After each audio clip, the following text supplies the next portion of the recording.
Okay. Good evening. Oh.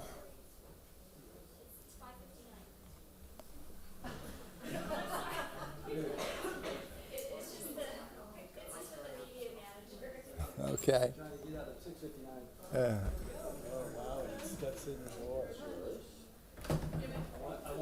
I see your socks. Okay. Stand up on the top. Sure, that's right. I like the pink. Greg could wear pink. You can wear pink. I had the pink shirt on. I remember it was pink. Remember the sweater would be better. I think that's more short shirts or something. Okay. We'll try again. Good evening. Let me call to order the regular meeting of the St. Helena City Council for October 25, 2016. Ms. Kroll, would you lead us in the pledge, please? I pledge allegiance to the flag of the United States of America and to the republic for which it stands, one nation, under God, indivisible, with liberty and justice for all.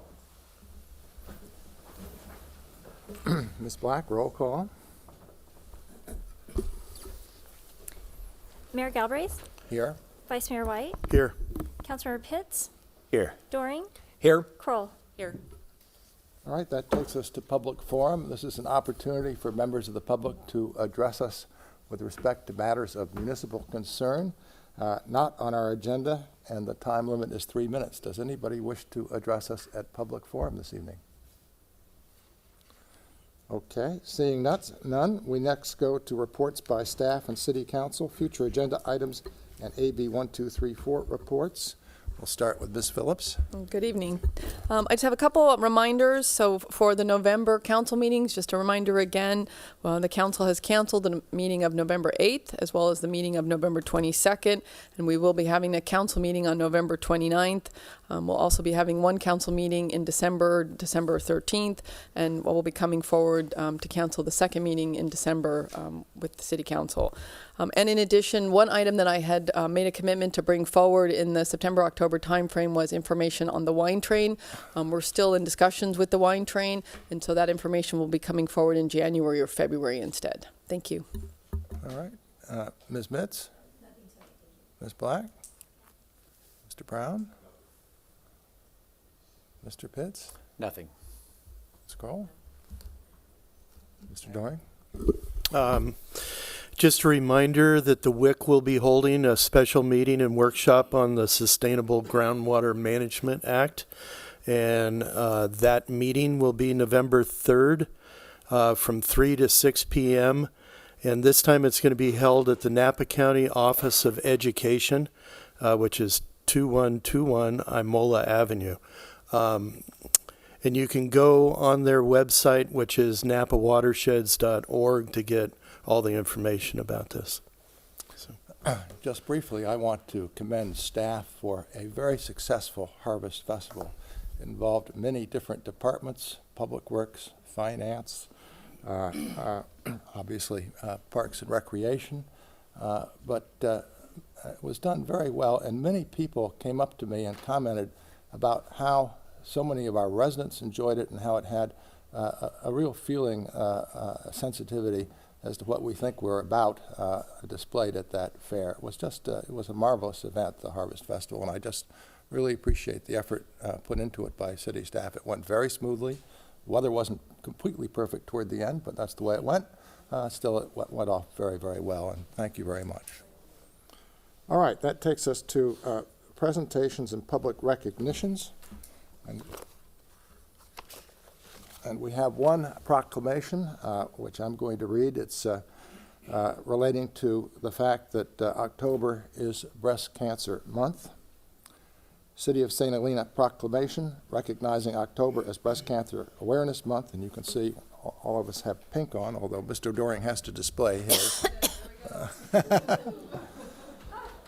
Whereas breast cancer is the second most commonly diagnosed form of cancer for women in the United States, expected to be detected in 232,670 American women in 2014, and whereas although men are not as susceptible to developing this form of cancer as women, 2,360 men are expected to be diagnosed with breast cancer this year. While survival rates for men and women with breast cancer are similar at parallel stages, men report symptoms less frequently and are therefore at a greater risk of developing an advanced case of breast cancer before detection. And whereas death rates from breast cancer have been declining, and this change is believed to be the result of earlier detection and improved treatment. And whereas mammography and X-ray of the breast is recognized as the single most effective method of detecting breast changes that may be cancer long before physical symptoms can be felt. And whereas researchers, scientists, numerous nonprofit organizations, and breast cancer survivors are dedicated to discovering the cure for breast cancer. Whereas during the month of October, we acknowledge the extraordinary commitment and effort invested in this cause and support those who are working toward a cure. And whereas we recognize the breast cancer survivors among us and honor their faith and courage, over 2.5 million breast cancer survivors today give us hope of a better future for those affected by breast cancer. Now, therefore, be it resolved that I, Alan Galbraith, Mayor of the City of St. Helena, do hereby proclaim October 2016 as Breast Cancer Awareness Month and encourage all Americans to learn the facts about breast cancer, invest in a healthy future by exercising regularly, maintaining a healthy diet, and obtaining regular breast cancer screenings, dated October 11, 2016. So that would then take us to our next item, which is staff briefing. Ms. Black, excuse me.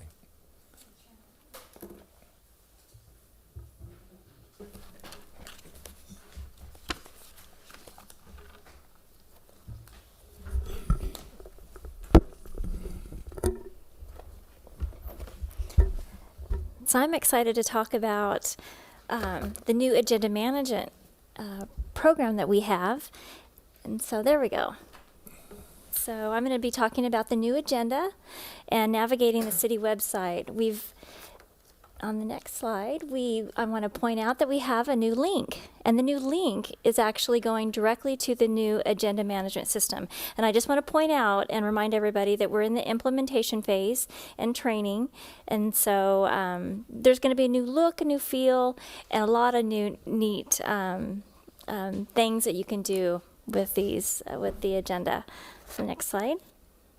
So what I'm going to go over is a search field, the home button, which is in the center, that is going to take it, that's going to be just like any other page, it's going to take you to the home page so you can navigate to other departments and whatnot.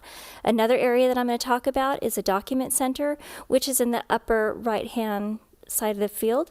The next area that we're going to talk about is the schedule of meetings, and you can see some dates that are highlighted for the month of October. What I'm going to be going into and talking about and reviewing is the October 18th Planning Commission meeting that has already taken place. So what I'm going to be going into next is the schedule of meetings and talking about the options that you have to view agendas. So the next slide.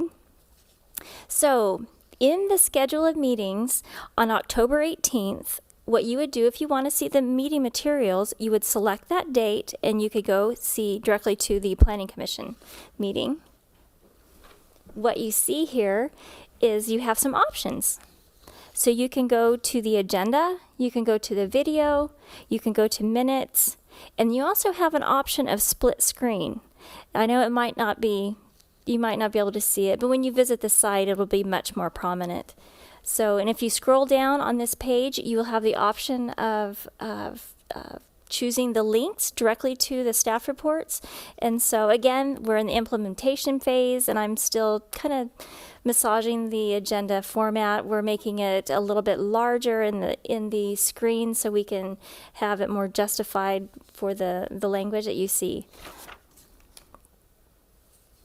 Another option to go into the meeting materials is if you go into the document center, and that is the upper right hand side. And at the document center, it's going to take you to a series of folders. And again, for tonight, we're just going to talk about the Planning Commission agenda. So what I would be doing is I would be selecting the agenda file, And then you have the option of drilling down in the agenda file. Now, you could go into the city council meetings and so forth, but again, for just purposes of reviewing, we're just going to go into the October 18th meeting. Now, you do have options. You can look at it in the PDF format, split screen, and HTML. But what I'm going to be looking at tonight is the split screen, which I think is pretty handy. So this is a format that we did not have in the previous version of our agenda management. Well, or I should say the lack thereof. So in split screen, the agenda is going to be static on the left-hand side. What you have the option of doing is reviewing the agenda, choosing a link. The staff report is going to come up on the right-hand side. You now have a notes feature. So everybody in the community, not only staff and council, but you can take notes. You can print out your notes, bring it with you to the council meeting. And I find that a really handy feature. So go to the next slide. I just also want to point out in that document center where we were just into to find the October 18th Planning Commission agenda.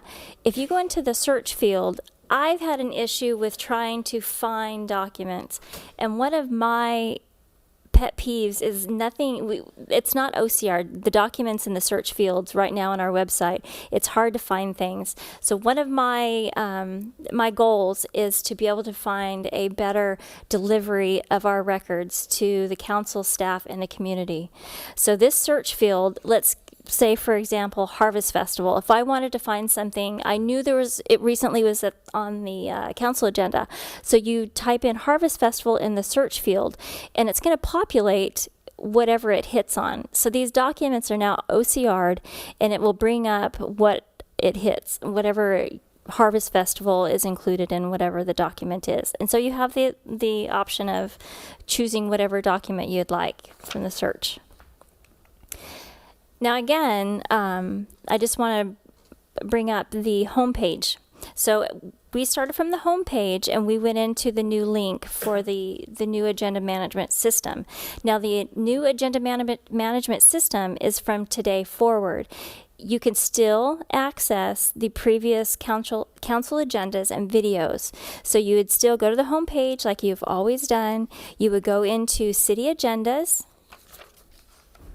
And again, just like you've done before, you would choose whatever city agenda you would like to look at. And then if you would like to watch that video, you would choose video on demand and you would find the video that you would like to view. And again, I just want to point out that we are in the implementation phase, that I'm really excited to provide more information, have it more readily available and searchable. So I will be updating council and the community when more information is available. And I've tested the beta and love it. All right, Thank you. Thank you very much. All right.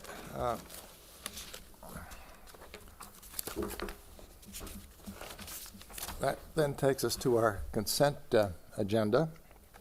Again, I'm going to read them off, and any member of the public or any member of the council can pull an item from consent, in which case we'll go through the normal process. 8.1 is consideration of proposed approval of minutes as set forth therein. 8.2, consideration and proposed approval of a resolution authorizing the transfer of ownership of the fire department's 1941 white van Pelt fire engine to the St. Helena Volunteer Fire Departments Association. 8.3, consideration and proposed approval of a resolution reappointing Brian Cramer to the Napa County Mosquito Abatement District for a 4-year term expiring December 31st, 2021. 8.4, consideration proposed approval of resolutions. A, resolution authorizing the city manager to accept $3,666.25 in grant funds from the Bulletproof Vest Partnership Program and approving necessary budget adjustments to revenues and expenses of $3,666.25. B, resolution authorizing expense budget adjustment of $6,334 in the Asset Forfeiture Fund Asset forfeiture funds will be used for the required 50% cash match of $3,666.25 and supplemental expenditures of $2,667.75, totaling $6,334.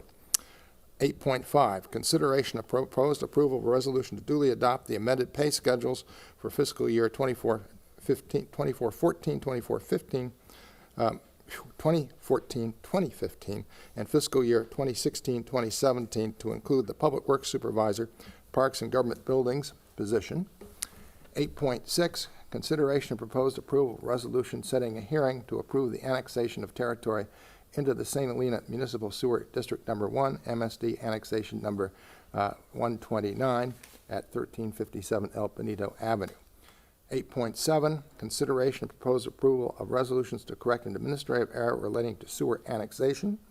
A, resolution rescinding resolution number 2015-78 to approve the annexation of territory into the St. Helena Municipal Sewer District Number 1, MSD Annexation Number 128, 90 Dahlia Street. B, resolution to approve the annexation of territory into the St. Helena Municipal Sewer District Number 1, MSD Annexation Number 128, 90 Dahlia Street. 8.8, second reading and proposed adoption of ordinance to amend Chapter 13.32 Stormwater and Runoff Pollution Control of the St. Helena Municipal Code to fulfill promises E.6.A of the State Water Resources Control Board Water Quality Order Number 213-0001-DWQ NPDES General Permit Number CAS 1, 2, 3, 4, 5, 6 zeros, 4. 8.9, update of Pacific Gas and Electric LED street lighting program, replacing Pacific Gas and Electric owned high-pressure sodium vapor streetlights with LED streetlights. Okay, we'll pull 8.9. 8.10, consideration and proposed approval of a resolution finding an exemption from CEQA for the 2016 pavement overlay project, approving and adopting the project manual, and authorizing the bid request for 2016 pavement overlay. So at this point, the chair would entertain a motion to approve consent items 8.1 through 8.10 with the exception of 8.9. So moved. Second. Ms. Black?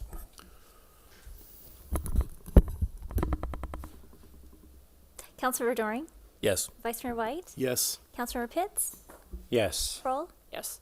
Mayor Galbraith. Yes. So that takes us back to 8.9. Did you want to speak to that, Ms. Phillips, briefly? I think it'd be helpful if we just heard the question and then All right. staff can Very respond. good. Yeah. Please. Jeff Ellsworth, Sylvaner. Yeah, I was just wondering, we had talked about the difference between the 4,000 and the 3,000 on the lights. I'm wondering if this discussion is getting pushed further, or was it decided on the 4,000? No, the purpose of the staff report was to let the council and the community know that this item will be coming forward at another time. Okay, thank you. Okay, very good. So at this point, oh, yes, Ms. Manette. Bobby Monette, I'm speaking as a resident. I also had a couple questions and some information, and a question about the information. But I guess I was wondering, so, okay. No, okay, let me just say what I did. I spoke with Brian Galbraith, who must be at the Davis Enterprise today. I was referred to him by Brian Mickelson. He's the Davies, one of the two Davis Public Works people. And I was referred to these articles, and this one article is on, and I know we're not doing it till after the first, but I wanted to bring your attention to it. It was the AMA at a meeting on June 14th of this year. They put out warnings about LEDs, and in particular a couple of things that apparently damages the retina at certain levels and so forth. And there's a lot of information here. In addition, though, I thought this was very cool. Davis had several, I think 2 or 3 notices in the paper they were asking the residents of the town. They put up 5 of these lights, and I don't know if there was a variety in the lighting that they put up, because they ended up putting 3,000 Kelvin 3,000 on their main roads and Kelvin 2,700 in the neighborhoods. And this was at the request of the residents, and they had put out notices for the residents to weigh in on this issue.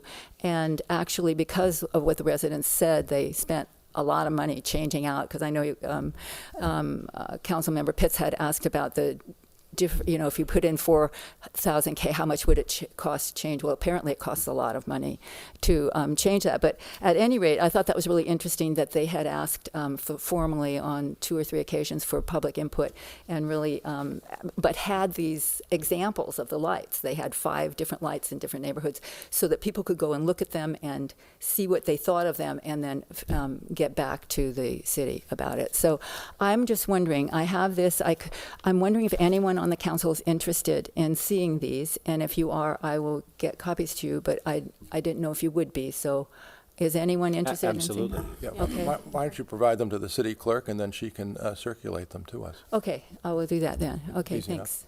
Thank you. Just for the public's awareness, Thank you very much. it's not necessarily stated in the high-level description in the agenda.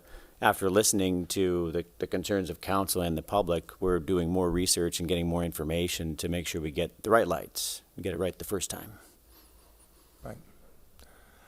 I think it's important to add that on 810, which we did, this is Charter Oak finally getting into the pavement program, right? Right. Allison, too. In Allison, which everyone should be really happy about. It's way long overdue.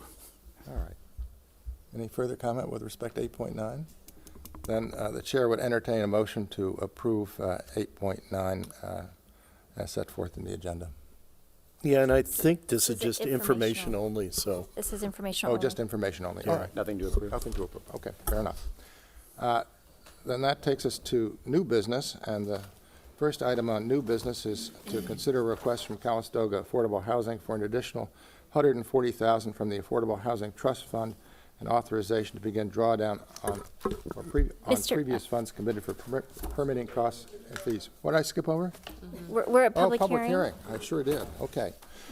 Public hearing, 9.1. Introduce the first reading and read by title only an ordinance to amend chapters 13.04 Water Service System, 13.12 Water Use Efficiency and Use Guidelines, 13.20 Sewer Service System, and 17.112.140 Water Efficient Landscaping. Ms. Toole.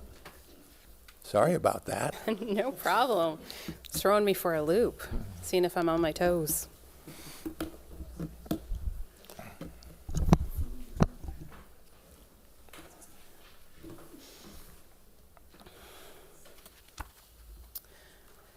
So before you today is the first reading of an amendment to 3 chapters in 1 section of the municipal code.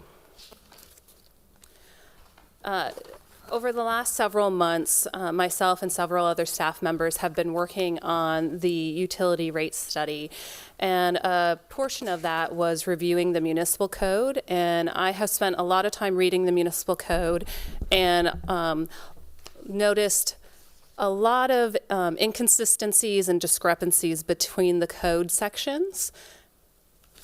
And so the Director of Finance, the Director of Public Works, myself, and a few other staff members have thoroughly reviewed the municipal code. And the item before you, the purpose is to align the municipal code with best practices for adopting rates and fees, just basic administrative cleanup, updating titles, eliminating duplications, updating flow rates where they're out of date, and clarifying water conservation measures. And in my presentation, I will not be discussing every single municipal code change. I think that's a little onerous. I've just done a high level, but I'm happy to answer questions from the council about any of the proposed municipal code changes.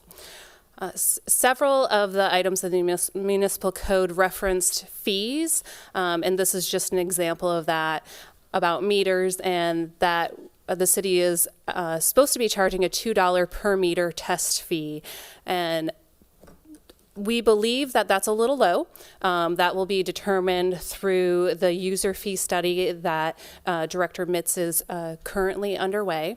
And the proposed change is that fees will be established by council resolution rather than by ordinance. A large portion of this is removing both water and wastewater fees from the municipal code, adopting all rates by resolution, and then everything related to the utility rates would also be adopted by resolution. So if there are charges, currently there are charges for special pumping and reservoir fees for Meadowwood. If that is to continue, that would be set by resolution rather than by ordinance. We wanted to clarify that we are not going to provide water to customers for free or at a reduced rate, and also defined raw or non-treated water from lower reservoir and the applicable uses. So 13.04 also deals with billing. Currently, bills are delinquent after 30 days, and we are changing that to 21. Added a customer's right to appeal, and added hardship agreements also. So this is just some cleanup. Discontinuance requests are currently 2 days. We thought it made sense to change that to 2 business days. Also wanted to clarify that water will be turned off during normal business hours, and eliminated the $2.50 monthly fee for standby. And if any fee would be set, it would be set by council resolution where applicable. And the rate study is currently proposing that all customers do pay the base rate while on standby. This doesn't eliminate the customer to go on standby, it just eliminates the $2.50 monthly fee for standby. So water conservation, many of the water conservation measures were in 13.04 and 13.12. So there has been considerable consolidation of the municipal code, moving all the water conservation measures to 13.04 and creating this new section where there are recommended water conservation measures and also mandatory water conservation measures, regardless of if we are in phase 1 or not. Oops. Let's see. There we go. So there's several measures that are currently mandatory, and they will continue to be mandatory. And they were identified as mandatory in 13.14 or 12. And those are with fire hydrant water should be used for basically firefighting and testing the system. Potable water should not be used for grading or dust control. Plans need to be compliant with WELO, which is the state's model water efficient landscape ordinance. And then all new development must offset new water demand, which is water neutrality. So it's really just moving those items into the new water conservation section. Additional mandatory measures are you are not allowed to use potable water to hose off your driveways or sidewalks unless it's for health and safety. And these are several of the other items identified by the state. So currently, several of these measures are mandatory under phase 1, and we have proposed to put them as mandatory all the time. Most of these are logical, make sense, help with water conservation, no watering within 48 hours of measurable rainfall. No person should use potable water to irrigate ornamental turf. This is included in the state. We actually don't have public street medians, so it's not applicable. And then the other two are referring to hotels and restaurants serving water only upon request, and also giving guests the option of choosing not to have their linens laundered daily. The new item is that we will provide prompt notice to a customer whenever information is obtained about leaks, and that also is a state mandate. Some of the measures that we've left in phase 1 are limiting irrigation to only 2 days a week and limiting the hours of irrigation and the $500 fines for water waste as identified by the state. We have removed these two sections. We are not allowed to charge a separate rate for excessive water use, so we have removed those sections. So many of the conservation measures were in Chapter 13.12, and we have retitled that to really focus on new development. So all the guidelines are in this section are now related to new development. And several of the flow rates for fixtures and toilets were out of date. We updated the language to be in compliant with the California Green Building Code. And same with the sewer or wastewater system as with the water about the delinquency for the bills, so they match. And also same customers' right to appeal and hardship agreements. And all rates would also be adopted by council resolution. And the last section is water efficient landscaping. We are currently following the state's model water efficient landscape ordinance by default because their ordinance supersedes our own. And so this is just cleanup language stating that we are following the state's model. This would be the first reading, and we have scheduled the second reading for November 29th, and that coincides with the public hearing for the rate study. And if approved, these changes would go into effect January 9th, which would also coincide with the date for the rate study. This would allow all rates for water and wastewater, along with a few other fees, to be adopted by resolution. And like I mentioned, they become effective at the same day to make sure it's a clean transition. And we are removing some references to fees that are not included in the rate study. These fees will be determined by the user fee study, so there may be a period of time where the $1 and $2 fees will not be charged. We are recommending that you conduct the first reading of the ordinance and introduce by title only. Waive for the reading of the ordinance to amend Chapter 13.04, 13.12, 13.20, and Section 17.112.140. And that is it. I will entertain questions. Any questions from council? I have one question, and that's on the 21 days versus 30. And yeah, and I'd like the public to understand the rationale behind it. Does it sync with billing systems? Because I could see it being one of those things where everyone's just used to 30-day terms, and all of a sudden they're getting these delinquent bills, and we're spending all these hours having to talk to people about why they were dinged for 9 days less, right? And when they've always paid their bill on time, and it seems like a short amount of time to shift, but I know there's a good reason behind it. So could you please explain that? I'm actually going to defer to Director Mitz on that one. Okay. I'll be happy to answer that. It is a twofold answer. One is when the established 30-day notification or the 30-day delinquency, that was set up initially when billings were done every 2 months. So when they changed from bi-monthly to monthly, they never adjusted that 30-day billing cycle or that 30-day delinquency. 19 to 21 days is best practice when you look at the various municipalities as well as I believe it's a PUC and PCU. CPUC. So that is standard, is the 19 to 21 days, in addition to going with best practices on what is being done around us and with the various commissions. In addition, we do get a lot of confusion each month on the billing cycle, because typically what will happen is we'll send one bill out. If they don't pay it before we send the next bill out, it will look like there's a delinquency on it when there really isn't. So we're trying to do twofold, and that is one, to go with best practices, and then the second is also to eliminate some of the billing confusion that happens.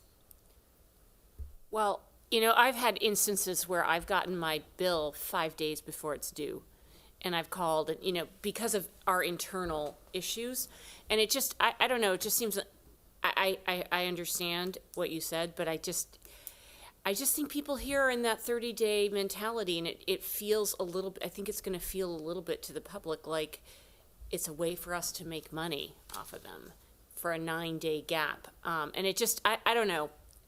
I would prefer us to stay with the 30 days. Well, let me open it up to the public hearing for a moment, then we can return to the discussion. Does anybody wish to comment at public hearing on these issues?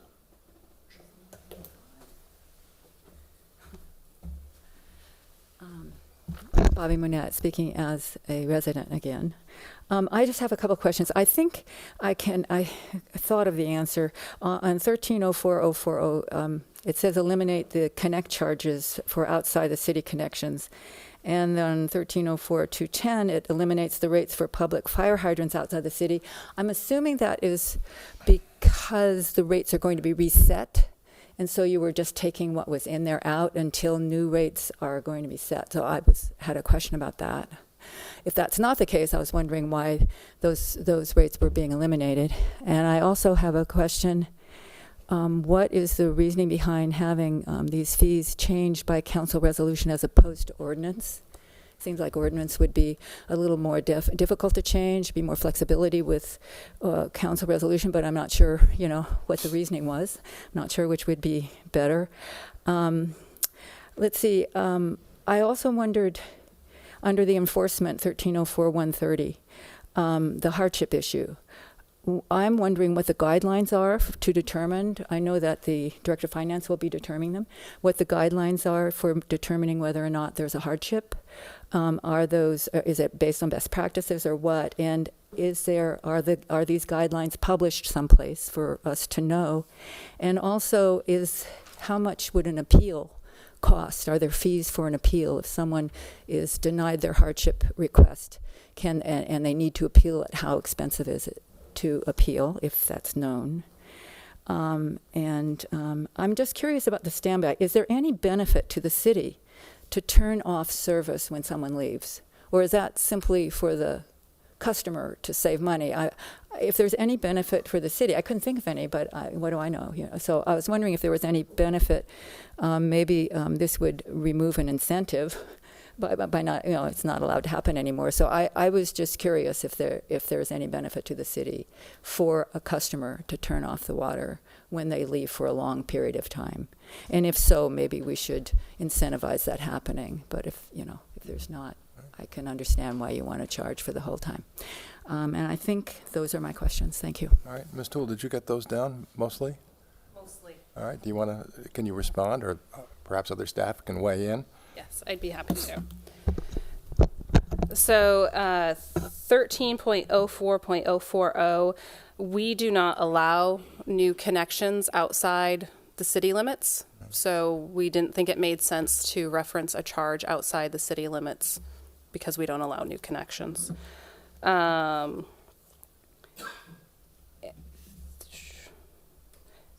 then the fire hydrant one. That's currently not a practice that we're following to charge the way that it's written in the municipal code. And if we are going to charge fees for fire hydrants, we would recommend that they're adopted by council resolution. And then standby, there is a benefit to the city to allow standby if you look at water loss. If someone's going to be out of their home for 2 or 3 months, it is very reasonable to have them request that the water service be turned off in case of a leak. And this would just eliminate the $2.50 fee. It still would allow people to go on to standby. Okay. All right, and let's see. Ordinance versus resolution, that's a key point of your presentation. Yes, as you can see from some of the changes in the ordinance, it's been a considerable amount of time since the ordinance has been updated with fees. Fees do have a tendency to change. Every probably 3 to 5 years, we would consider it best practices. And it is considered a best practice to adopt fees by resolution. Is the idea that it's easier to amend a resolution or supersede a resolution than it is to change the code, right? Correct. Typically, that's the main reason it is considered a best practice. You don't have to conduct 2 readings. You don't have a 30-day referendum period, although it is subject, resolutions are subject to referendums, but there is no delay of 30 days for effectiveness. And so those are the reasons it's typically deemed a best practice to adopt rates and charges, which do tend to, people notice errors, they notice changes, the practices will dictate that some small part of it be done that way. So it's just less clunky, really, to do it by resolution. Which should be more streamlined. It requires less staff time. It requires less paper. It requires less. Right. Okay, good. Hardship and hardship appeal. I can speak. sorry. I can speak on both of those. We do currently have a hardship policy in place, and what we do with the hardship policy, if somebody is unable to pay their bill in full at the time that it's due, they will come in, they'll fill out a request, and what we do is we don't discount their bill, but we will break it up into payment plans for them. And so that is what the hardship agreement is. As far as the appeal goes, the appeal is for a water bill that maybe they're disputing. Currently in our municipal code, the appeal process is you have to pay the bill in full. Once it's paid in full, they can file an appeal with the city council. So they pay it in full, and then if the city council grants their appeal, they'll make the determination on how much, if it's a portion or the entire thing, to refund to the customer. But it does not cost anything additional to file an appeal, just to pay the bill in full. All right. Now, is there any further comment at public hearing? Okay, you can take your seat and we'll have council discussion. Thank you very much. Before we go too far, I can't forget, there is one grammatical error that if approved, we would recommend a motion to amend. Currently, throughout the document, it says mobile home / manufactured home.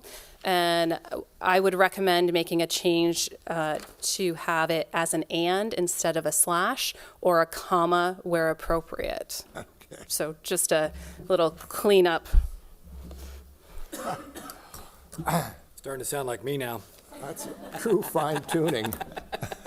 Sorry. So it sounds to me like the one issue that concerns the council is the issue of the 21 days versus the 30 days. Do we have a consensus on that? Further discussion with respect to it? Unless there's some major fiscal impact to going to 21 versus 30, I would assume that we stick with 30. I agree with Sharon with respect to just sort of what people are used to, and it just, it sort of feels like a small change that might have adverse public impact in a time when we're trying to rebuild trust. And to me, that's my motivation to say, let's just keep it the way it is. Again, unless we can save a bunch of money from operations, in which case I'd say let's look at the 21. I agree with. I get to hear about this virtually every month from the better half of my life. And I think there's the issue that you raise is trying to encourage folks to pay their bill earlier so it gets credited for on the next bill so it doesn't show delinquency. We're one of those families that deals with that. Can you inform the public as when is the best time? In other words, if you pay your bill like 3 days before it's due, it's probably not going to get credited, right? And I think a lot of people probably do that, and that's the problem with the 30-day ordinance. I mean, maybe we need to do a public service announcement, say, please pay your bill earlier so it gets credited. I know you can't force people to do that, but really, I'm having this conversation all the time. Why don't you go down to City Hall? I go, okay, just pay your bill earlier, honey. But if it comes into the office before the due date, then there's no late fee or penalty assessed. And while it might show in your statement that a certain amount is past due, there's no late. You paid it, so you don't repay it. I don't know. Right. I don't know when it gets credited, though. Do we do an outside billing company? Because if you put it in the mail, I don't know how many days it takes for it to actually be credited to your account. That is correct. We do use a lockbox system, so if you do mail your payment in, it goes to the lockbox, and occasionally usually they're pretty accurate, and it's usually within 3 to 5 days. Occasionally things do happen with a lockbox. Part of it on one, going with best practices, and then the secondary part is to eliminate confusion, because we do have several people that see the bigger bill and they pay the whole thing thinking that they're going to be late on both of the bills. Right. So part of the reasoning to change it to 21 days to eliminate some of the confusion that we get on a monthly basis. But then they get a credit the next time. Yes, that is correct. They would get a credit. All right. It doesn't matter to me. I mean, I like the I do 21 it day automatic. I just feel like I have an automatic draw, so Me too. so it gets paid automatically. So That's a good question. What percentage of the residents are on automatic draw these days? I know the city sought to encourage that in past years. I do not have the numbers offhand for All that. right, look. well, there's two here. Our survey, yeah, 40%. Well, I guess my sense of it is that the council continues to support the 30-day payment period for the moment. And since we're going to go away from an ordinance into a resolution, if we discover down the road that we need to change that, it's quite a simple change at this point, right? So, That would still be via ordinance. well, that would still Yeah, be that via would, ordinance? only the rates are going to Okay. the resolution. That would still be adopted via Still by ordinance, well, okay. All right, so unless there's further discussion, the chair would invite a motion to approve the staff recommendation with the amendment that there be an and place of a splash, in place of a slash between mobile homes and manufactured homes, and that we continue to keep the 30-day payment period. so moved. Second. Councilmember Kroll, Yes. Pitts, Yes. Doring, Yes. Vice Mayor White, Yes. Mayor Galbraith. Yes. Thank you very much. Thank you. All right. It is.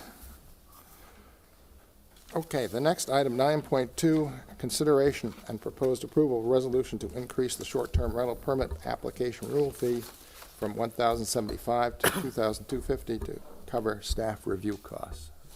Thank you. I'm standing in for Director Hausch tonight. He is at a planning conference, and so I have a very brief staff report for you. This is with regards to short-term rental fee. In May 2016, the City Council adopted amendments to the Municipal Code, Chapter 17.134, related to short-term rentals. Short-term rental applications are to be accompanied by a fee, which is to be fixed from time to time, and our current fee is $1,075. With the amendment that the Council approved and adopted in May 2016, additional steps have been added to the short-term rental application process, and there's things that are the staff are required to do, like inspect the property, additional noticing. The short-term rental applications now go before the Planning Commission, which is an additional step and fairly a great deal of time for staff, and so we're adding additional hours into the process into the process of processing our applications, and so we hold a public hearing and we have to write a staff report for each of those applications now, whereas before it was only if objections were received by neighbors. Now it's every application. We've averaged our hourly rate for staff to be about $150 an hour, and we're putting in about 12 to 15 hours per application. And so we're asking that the council raise the short-term rental fee application to $2,250. And so that's the basic information behind it, and I'm happy to try to answer any questions. I just have one quick initial question. Is there, if a renewal isn't brought to the Planning Commission, why would that be treated the same as a new permit application or a renewal that is brought to the Planning Commission? It should be significantly less effort. All of them are brought before the Planning Commission now. Every renewal is Yes. brought. But if, let's just say there are no complaints on a renewal, I guess No, it's going to be the same amount of time because of the inspection, having Yes. to do the report. Correct. Okay. Every application, renewal or new, goes before the Planning Commission now. That's part of your new ordinance. Yeah. Okay. Any further initial questions? Then let me open the public hearing. Does anybody wish to speak at public hearing on this item? I'll close the public hearing. Is there any further council discussion? The renewals are every 2 years? Always? That's just automatic? Yes. Yeah, okay. Correct. So then that fee is incurred every 2 years, not annually? right? Correct. Yeah, okay. All right. So, no discussion? Look, it seems to me that this is a cost that needs to be borne by the permit holders and not by the public, and needs to be accurately captured in the fees that we charge. Yes, sir. I would agree with that. Agreed. Move approval of this ordinance. Second. Second, or, go ahead. Ms. Black? Councilmember Kroll, Yes. Pitts, Yes. Doring, Yes. Vice Mayor White, Yes. Mayor Galbraith. Yes. So that takes us to 9.3. Introduce the first reading by title only, an ordinance to amend section 8.24.010.C.2 of the St. Helena Municipal Code, noise ordinance, to allow construction activities on Sundays and holidays for owner-built, self-help, affordable housing projects. Is that you, Ms. Phillips? I'm standing in for Director Hausch again. Okay, good.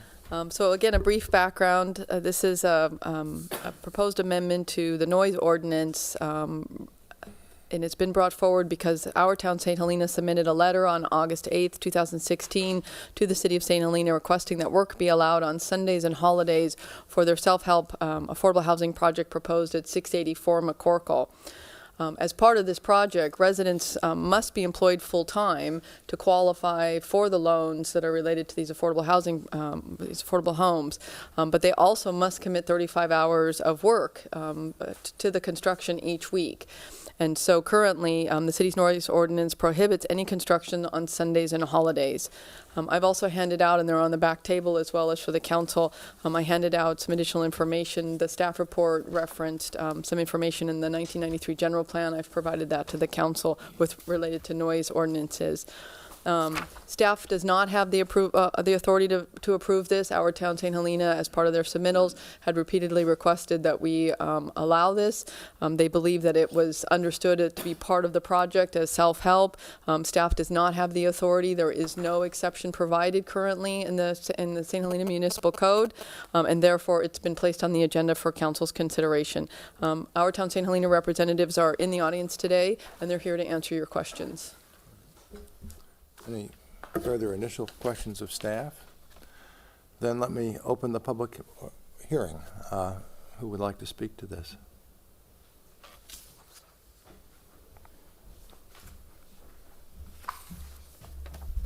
Good evening. My name is Jasenia Huitron. I am a board member for our town, St. Helena, and I am very happy to be here and introduce you the 8 families that were selected this last July. So we've been very busy in the background getting the families ready. So I'm going to just ask the families since they're all here. So I have the Hernandez family, Palafox family, the Aviña Rodriguez family, the Aviña family, the Martinez family, Delgadillo. I think she stepped outside. She's been here. The Lopez Torres family, and also the Lopez family. So there's 2 Lopez families. Okay. So all of these families have lived and worked in St. Helena. Only one of these families comes from Calistoga, but she works in St. Helena. They're all long-term families. We have been meeting with these families July. We've had 3 workshops to get them ready and understand the process. These are non-conventional loans, which means we have special requirements. And like Ms. Phillips mentioned, in order for them to qualify for these loans, these families need to work full-time in order to obtain the obligation of the loan. And to do that, they are required to work 35 hours per week. And so most of these families work Monday through Friday, which leaves them only Saturday and Sundays to work. We also, 50% of those 35 hours have to be done by the homeowners, and we are also seeking help from volunteers from the city and family and friends that can help them build their hours.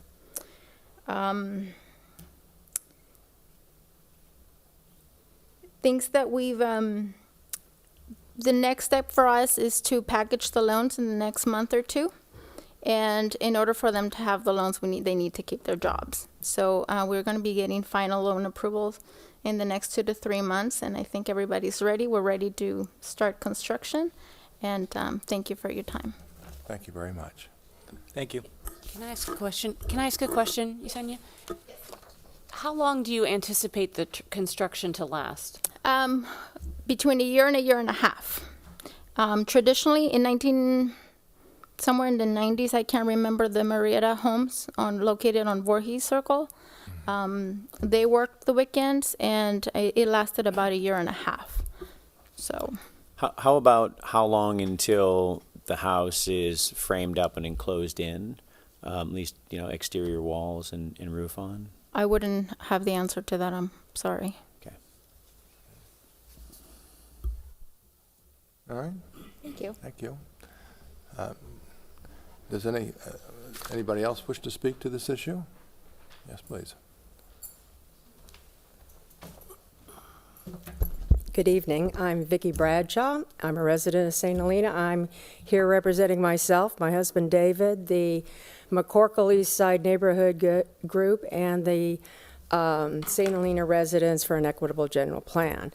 While we congratulate those of you who qualified or who were chosen, we are opposed to changing the ordinance, the noise ordinance, because it makes one neighborhood completely different than any other neighborhood in the city of St. Helena, where we don't even allow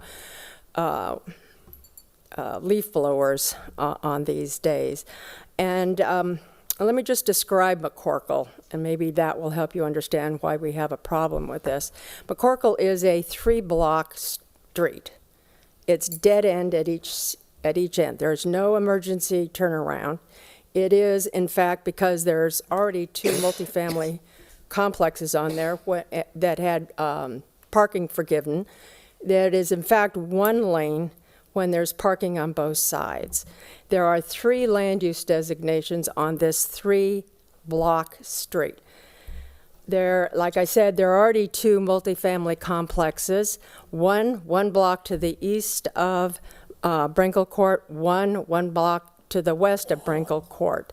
Most of these families work 1 and 2 jobs, and often the only day off that they have is Sunday and holidays, and we're now asking them to have their quality of life changed in order to have construction going on for a year to a year and a half, which is different than any other neighborhood in the city. The city made the decision to buy the property on McCorkle. There were other choices, I'm sure, but they made the decision, and it is unfair to ask the neighborhood, particularly those living in the multifamily complexes already there, to make sacrifices we aren't making in any other part of the city. The Brinkle complex will be the 3rd multifamily complex. There is another multifamily complex in the planning department at the moment, and 2 more coming online potentially, which is potentially 6 on a 3-block street that has inferior infrastructure already. There are very few sidewalks. You should see the place on garbage day, the number of garbage cans out. So since we made that decision to put it here, I think it's unfair to ask the residents who are currently living in the multifamily complexes, plus the neighbors who have small children, to be treated differently than any place else. I checked the CC&Rs and the CFRs and found nothing that said that this is a legal requirement that we have to do it. We also are opposed to the waiving of the second reading, and if we're going to forgive any infrastructure like sidewalks, underground utilities, anything along those lines, then we ask that the city backfill it, because unfortunately the incentives the city gives that it doesn't backfill is not an incentive paid by the city. It is actually an incentive that is paid for by the residents in the complex, these multifamily complexes, and the rest of the neighbors. Okay. So thank you. Thank you very much. Does anybody else wish to speak on this issue? Please come forward.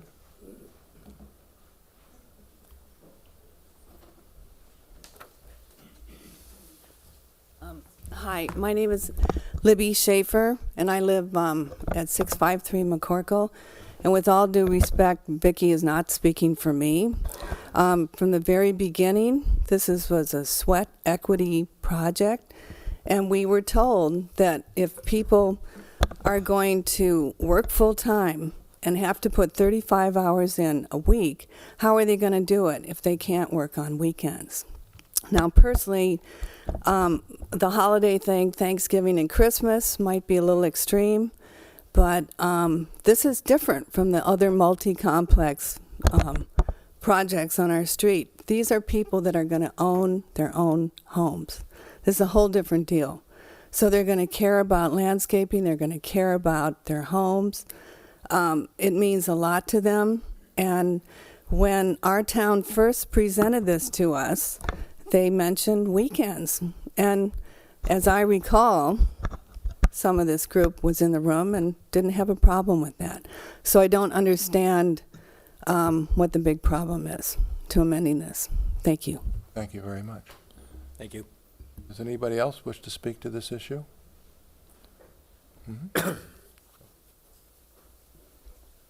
Steve Goldfarb, I'm on the board of our town, St. Helena.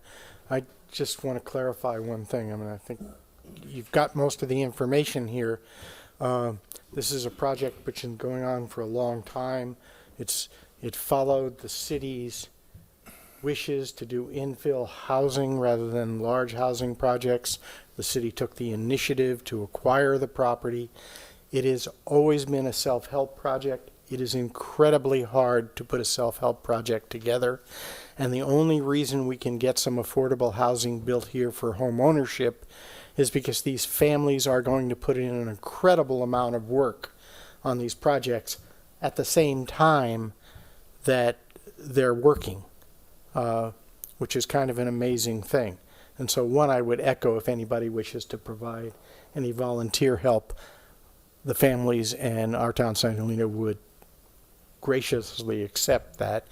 But most importantly, there was some indication, one of the speakers, that this may not be necessary. This is just, there's no legal requirement that they work on weekends. The fact of the matter is, this is the only way this project can be built. And so if the city were not to allow this, this project won't get built. And finally, this is not specific to McCorkle. Okay. The reason it comes up because McCorkle is the first. Hopefully this will not be the last affordable housing project built in the city, and pretty much we can rest assured the next one won't be on McCorkle. It'll be somewhere else in the city, and I think it's important that we set the precedent here that we would like to see more infill housing and we would like to see more home ownership, and this is the best way to accomplish it. Thank you. Thank you very much. Jeff Ellsworth, Sylvaner. I think everybody's very pleased to see that we're getting some housing actually built. One thing I was going to ask is what time in the morning does construction start, or would it start? And if there's a way to talk about maybe on a Sunday or a holiday having it start a little bit later than a different day of the week, so that neighbors have some 8 a.m. So anyway, that just might be part of a middle ground to try to come to. Thank you. Thank you very much. Thank you.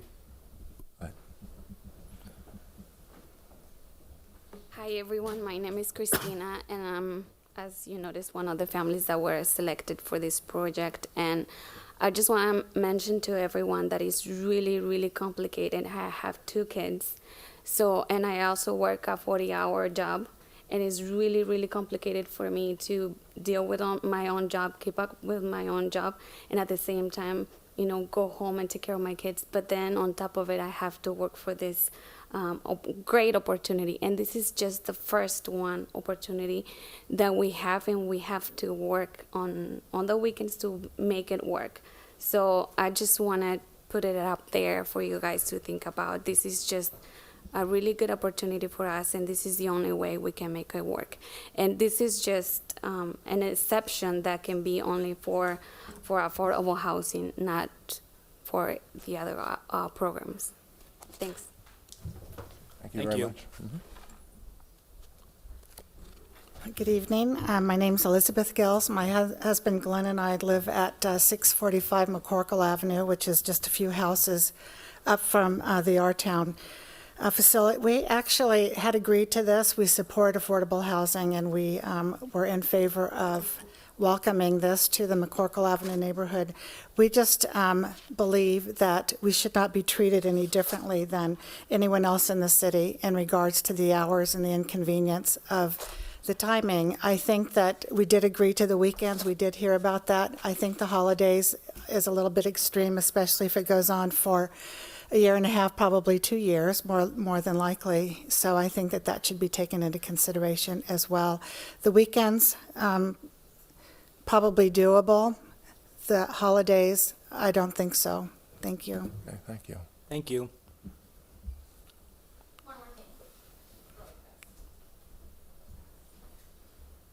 Again, just Jenny Withron with our town, St. Helena. I want to thank the McCorkle neighbors for being here and being part of this project. I want to make sure that everyone knows that we are always open to hear their concerns and address their concerns. I think that we've managed that very well. I do see some of the concerns with the holidays, so I think that there'd be room for an amicable agreement so that we can make everybody happy. So I think we have been pretty good about listening to their concerns and addressing some of those concerns, and there's no plans to change that. Good. Thank you. I'm wondering whether anybody in the audience is sufficiently familiar with self-help housing that they can speak to the actual period when the houses are being framed, because it may well be that the construction period that generates noise is considerably shorter than the construction period itself. But I... Can I say one thing? Yes, please. My name's Barry Berkowitz, and I live on around the block. I'm sorry, could you repeat your name? for me? Barry Berkowitz. I live on Kid Ranch Road. And I got this notice about this hearing. So the first thing I want to say is it tells me I have to be here at 6 o'clock for this hearing. It doesn't say that it's going to be part of other things first. So I think when you send these out, you should let people, because I don't come to this thing every other week, so I don't know how it works. But I'd like to be told that it's 7 o'clock before we get to say anything. That's number one. Number two, I was told that self-help affordable housing, Sundays and holidays for owner built. But then later on, they're asking for evening work during summer hours. So does that mean when it's summertime, it doesn't get dark until 8 or 9 o'clock, they're going to be okay to work those hours? Well, why don't you finish your comments, then we'll try to address That's them. my comment. Everything seems like it's going to be open to discussion later on, and then somebody's going to say, well, we got to do this. Well, okay, we're running behind schedule, so maybe we'll have to do this. And the neighbors that are living there, some of them are renters, a lot of them are owners, are the ones that have to hear what's going on for probably 2 years. That's my opinion. Okay, thank you.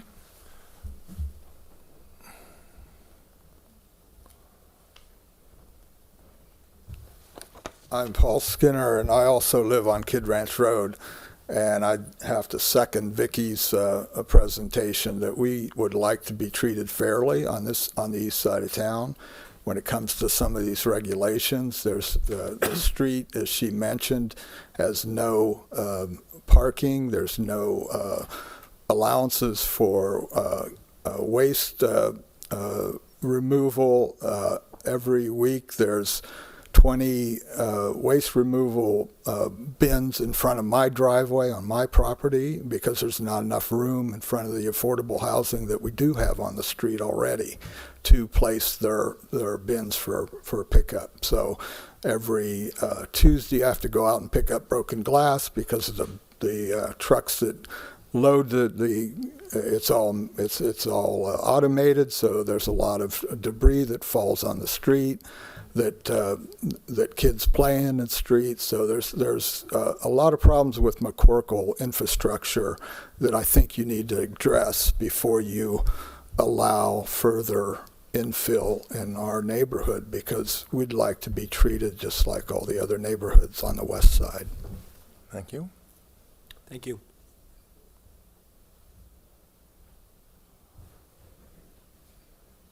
John Sales, 1451 Oak Avenue. I also am on the board of our town. There's a couple things said here that aren't quite correct. First of all, respecting the last gentleman, all the trash receptacles for this complex will not be on McCorkle. They will be picked up on Brinkle Court, which will be the drive into the facility. With respect to the time of building, just so that we kind of clarify this a little bit, yes, it could take 1.5 years to complete these. However, first thing that has to be done is we need to prepare the lots.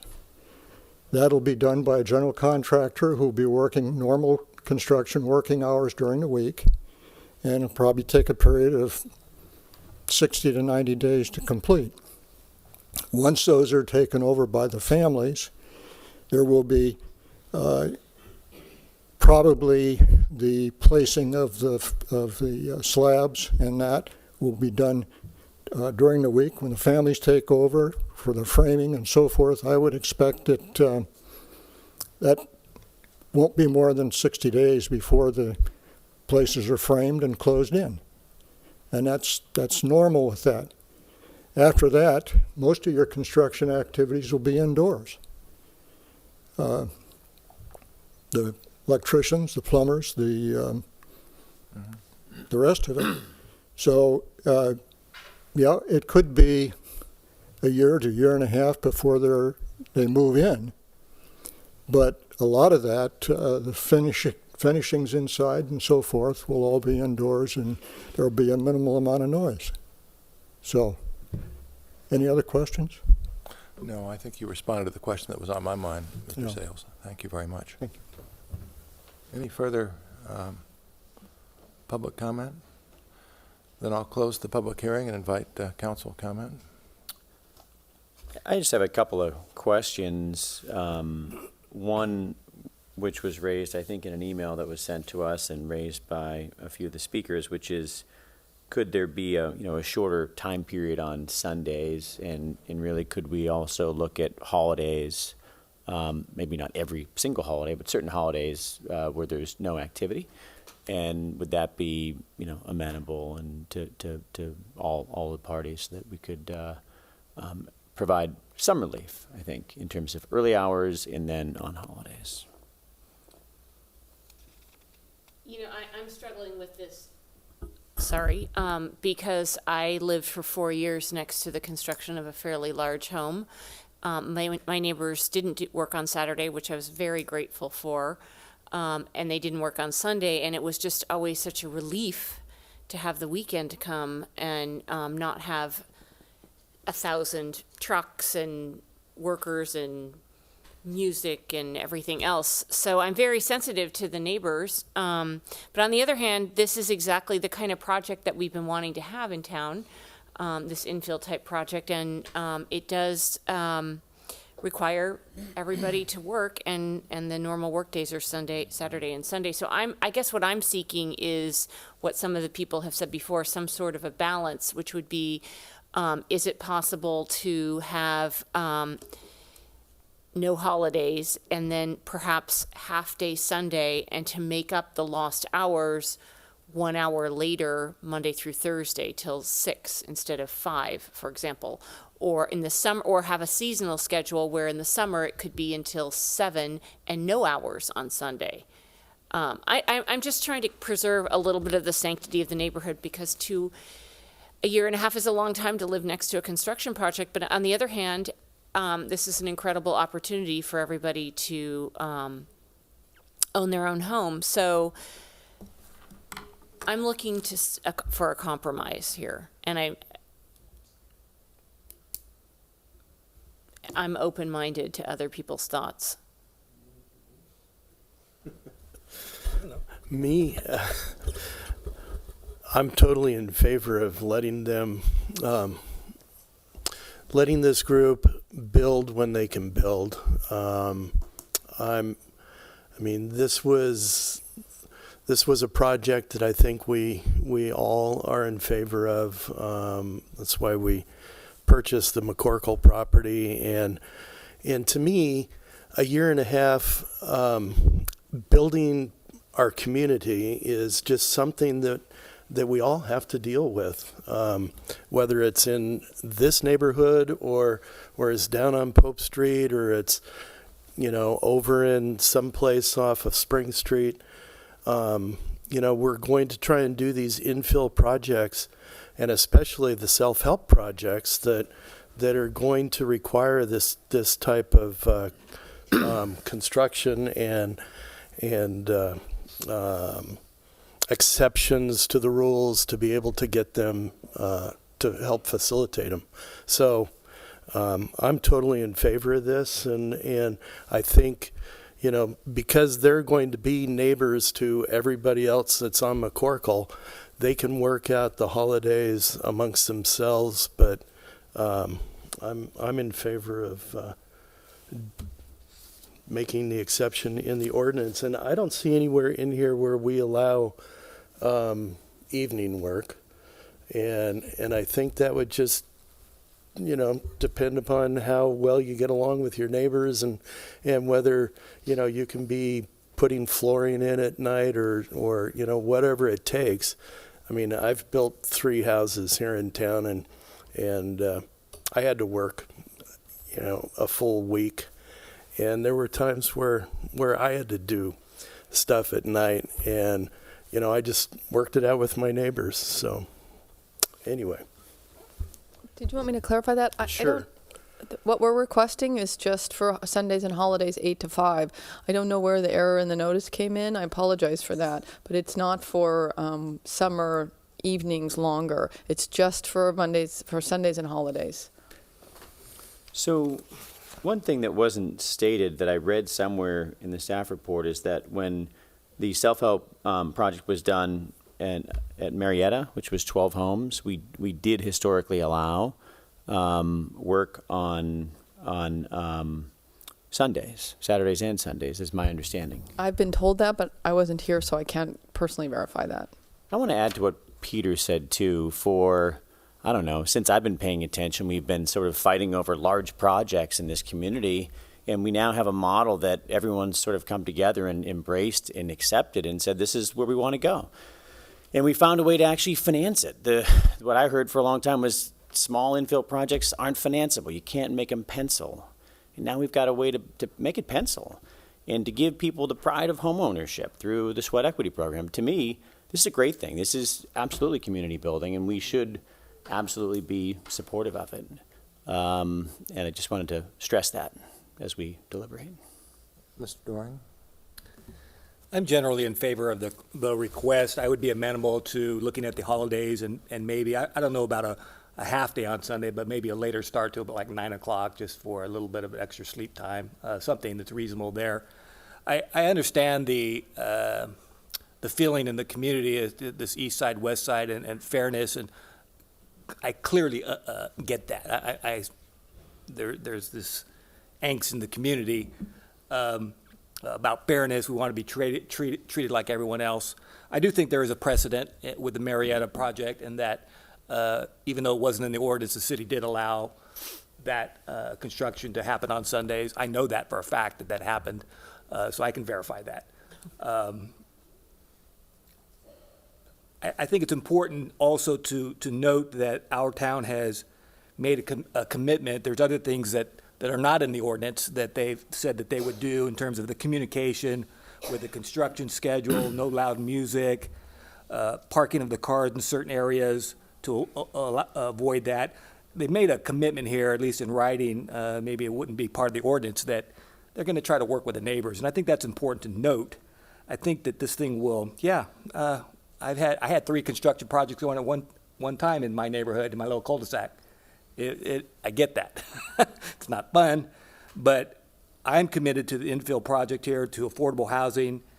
These folks are putting in the time, and I support it. I recognize the other things. I think we can work a little bit in terms of changing the schedules and maybe reducing the holiday schedule, like eliminating Christmas and Thanksgiving and those kinds of things. So I'm generally in favor of it, though. Yeah, I mean, I feel the same way you do, Paul. I just, Let me One other nuance, just before you go, Mayor. What if some of this work isn't noise generating, right? We talk about once it's buttoned up, you've got insulation in, you've sort of sheetrocked inside, and you might get to a point where a lot of the work doesn't generate noise. And so people might be coming and going, but it's not impacting the neighbor necessarily next door. I think that's an important thing to think about. And I think not every workday on a Sunday or on an evening is necessarily going to generate noise. in our noise ordinance, it's noise, defines noise as audible from beyond the property line, so it might not be. Well, I have very little comment to make here. It was certainly always my understanding through this process that it wasn't going to work unless the families were able to work on their homes on weekends, including Sundays. For some reason, that's always been in the back of my mind that was understood through the authorization process. I think it's fair to leave it to our town to say, hey, we're not going to work on Christmas, we're not going to work on Thanksgiving. But beyond that, I'm also impressed with the testimony of Mr. Sales, who makes the point that, it is a significant construction period, but the time devoted to actually framing the houses, which is probably where most of the noise is going to come, is fairly short. So at the end of the day, I'm sympathetic in some ways to the concerns, but at the same time, the city did make the commitment, and we need to move forward here. And so I'm like the vice mayor, I think, prepared to accept the ordinance as presented. With no exemption for holidays, or Well, and the only reason I say that is because I completely trust our town, and I really think that they're committed to working with the neighbors on that. But this is changing the ordinance for every project, and It's changing it all. For every self-help. Just no, I know, but every self-help project, which might not be directed by our town, it might be someone else, and so I would move to change the ordinance as directed, but exempting holidays. All holidays? I mean, Labor Day, for example, Memorial Day? Memorial Day, President's Day. I think you're. I mean, there's a lot of holidays out there that's the only time that they're going to be able to really put some, Thanksgiving, Christmas, New Year's. I'd like to leave it up to the neighbors. I mean, let them work it out, and so I would make a motion to pass the resolution just the way it's written. Well, I have She a was motion making a pending. motion. Sorry. So I Can't do would that. make a motion I to could. amend the resolution, but with the exception of exempting holidays, Thanksgiving, the day after Thanksgiving, Christmas Eve, Christmas Day, New Year's Day, 4th of July. Second. All right. Is there A substitute motion? no, let's have a vote on And this that is one. this is introducing and approving the first reading. So the motion on the table, Councilmember Kroll, Yes. Doring, Yes. Pitts, Yes. Vice Mayor White, No. Mayor Galbraith. No. It's passed. Okay. In any event, good luck. Yes. Yes. Good luck. When do you plan to start, do you think? Maybe never. What? Well, let's proceed here to our next item. Yes. If you could go to the microphone, please.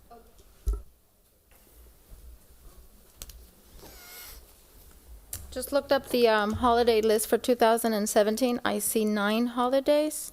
I think that the families would agree with, Christmas and all the holidays are here. We're not starting construction, weather permitting, until spring, maybe summer.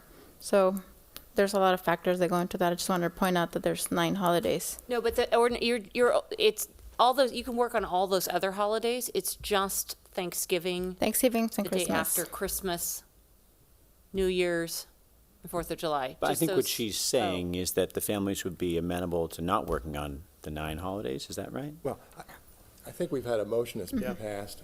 Right. We are where we are. So Okay. if they don't wish to work on the other holidays, so be it, but Okay. you're But they're free allowed to work you're on the free other to work on the holidays. others. Thank you. Okay, thank you very much. Okay, that Thank takes you. us to,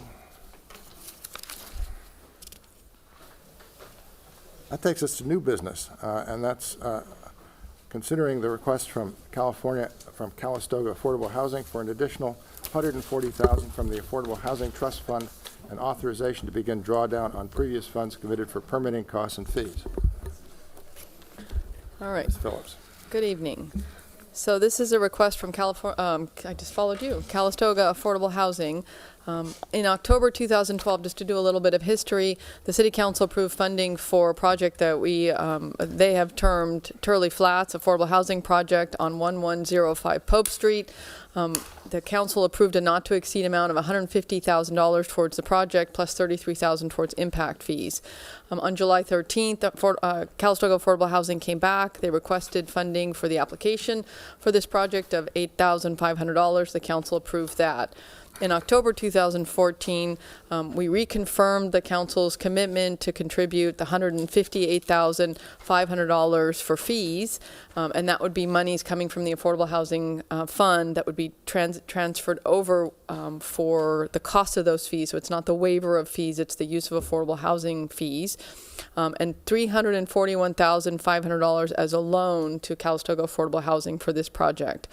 Over the last year or two, the city's been working with Calistoga Affordable Housing to prepare loan documents for these monies, and staff has reviewed in that process the bank's has reviewed the bank's loan documents. I've reviewed financial statements. I've reviewed and I've requested these, specifically examples of financial management of other projects. I've looked at their bids. I've looked at their pro forma, their projection of costs and expenses. So I have tried to work with the Calistoga Affordable Housing to get a solid understanding of who they are as an organization, their financial capabilities. Not all the information was as adequate as I'd hoped it would be, but they certainly provided me what I asked for. Most recently, we've been keeping in touch, haven't discussed the loan documents in over a year, and then on October 14th, Calistoga Affordable Housing came forward again, and they're requesting another $140,000, and this is because there is a gap, there's a funding gap for this project, and they'd like to use this money as matching funds for a grant application that's been submitted to the County of Napa. It has not been approved, but it has been submitted to them for their consideration. They're also asking that the city release $158,500 so that they can begin submitting their plans and they'll begin to incur fees, and so they'd like to have access to those funds. Since we do have loan docs prepared. I have a loan documentation, I have a deed restrictions, I have a promissory note for the $341,500. We could include, it could be my recommendation if you'd like, that I include the $140,000 into those loan docs. And so then the city would loan $481,500 to Calistoga Affordable Housing for this project. The loan documents do include a project start date and a completion date. And if they don't meet those dates, they could be in default of the loan documents. And there are remedies within the loan documents for any developer default. And so there would be some opportunities for remedies for the city, whether they're adequate enough. And if council wanted to give me more guidance to include in those loan documents, we could certainly do that. We are in second position. He does have a loan from a bank, and the banks always take first position. City would be in second position, but we have had discussions about ensuring that the city's funds are as secure as we can make them in second position. And so that would be an option available to the council. Calistoga Affordable Housing is here to answer questions that you might have about this project, and I'm happy to answer any as well. Just needed more clarification about the status of the application with the county. In the staff report, it led me to believe that it was actually approved, and you're saying, no, it's not quite approved yet. That's what that's what I had understood, and I'd had a question of clarification. And in fact, it has been submitted. Apparently, there was some confusion at the county. The county hadn't been able to find it, so they didn't even know that they had it. I don't know if that's been cleared up. That's a question for Calistoga Affordable Housing. But that was my understanding, but that was incorrect. The grant has not been approved. Okay. But I'm hopeful that it's been found. On that same sort of topic, with respect to the construction loan, I think in the past we've seen a term sheet. Has that construction loan been committed at this point? And are we sure that the lender is there and behind the project? 'Cause I think previously, sort of at least my position was, we want to support this, but want to know that all of the project financing is in place before we actually start to disperse funds, so we're not at risk. That's why I requested a copy of the bank's loan documents. I did get a copy of those. It's been a while, so I have not seen a renewal of that. I don't know if there was an expiration date. That would be a question for Calistoga Affordable Housing, but I did see the original commitment, and I have not seen documentation that includes the additional $100,000 that Calistoga Affordable Housing is looking for. All right, any further preliminary questions? Then let me ask if anybody's here to speak for Calistoga Affordable Housing. Yes.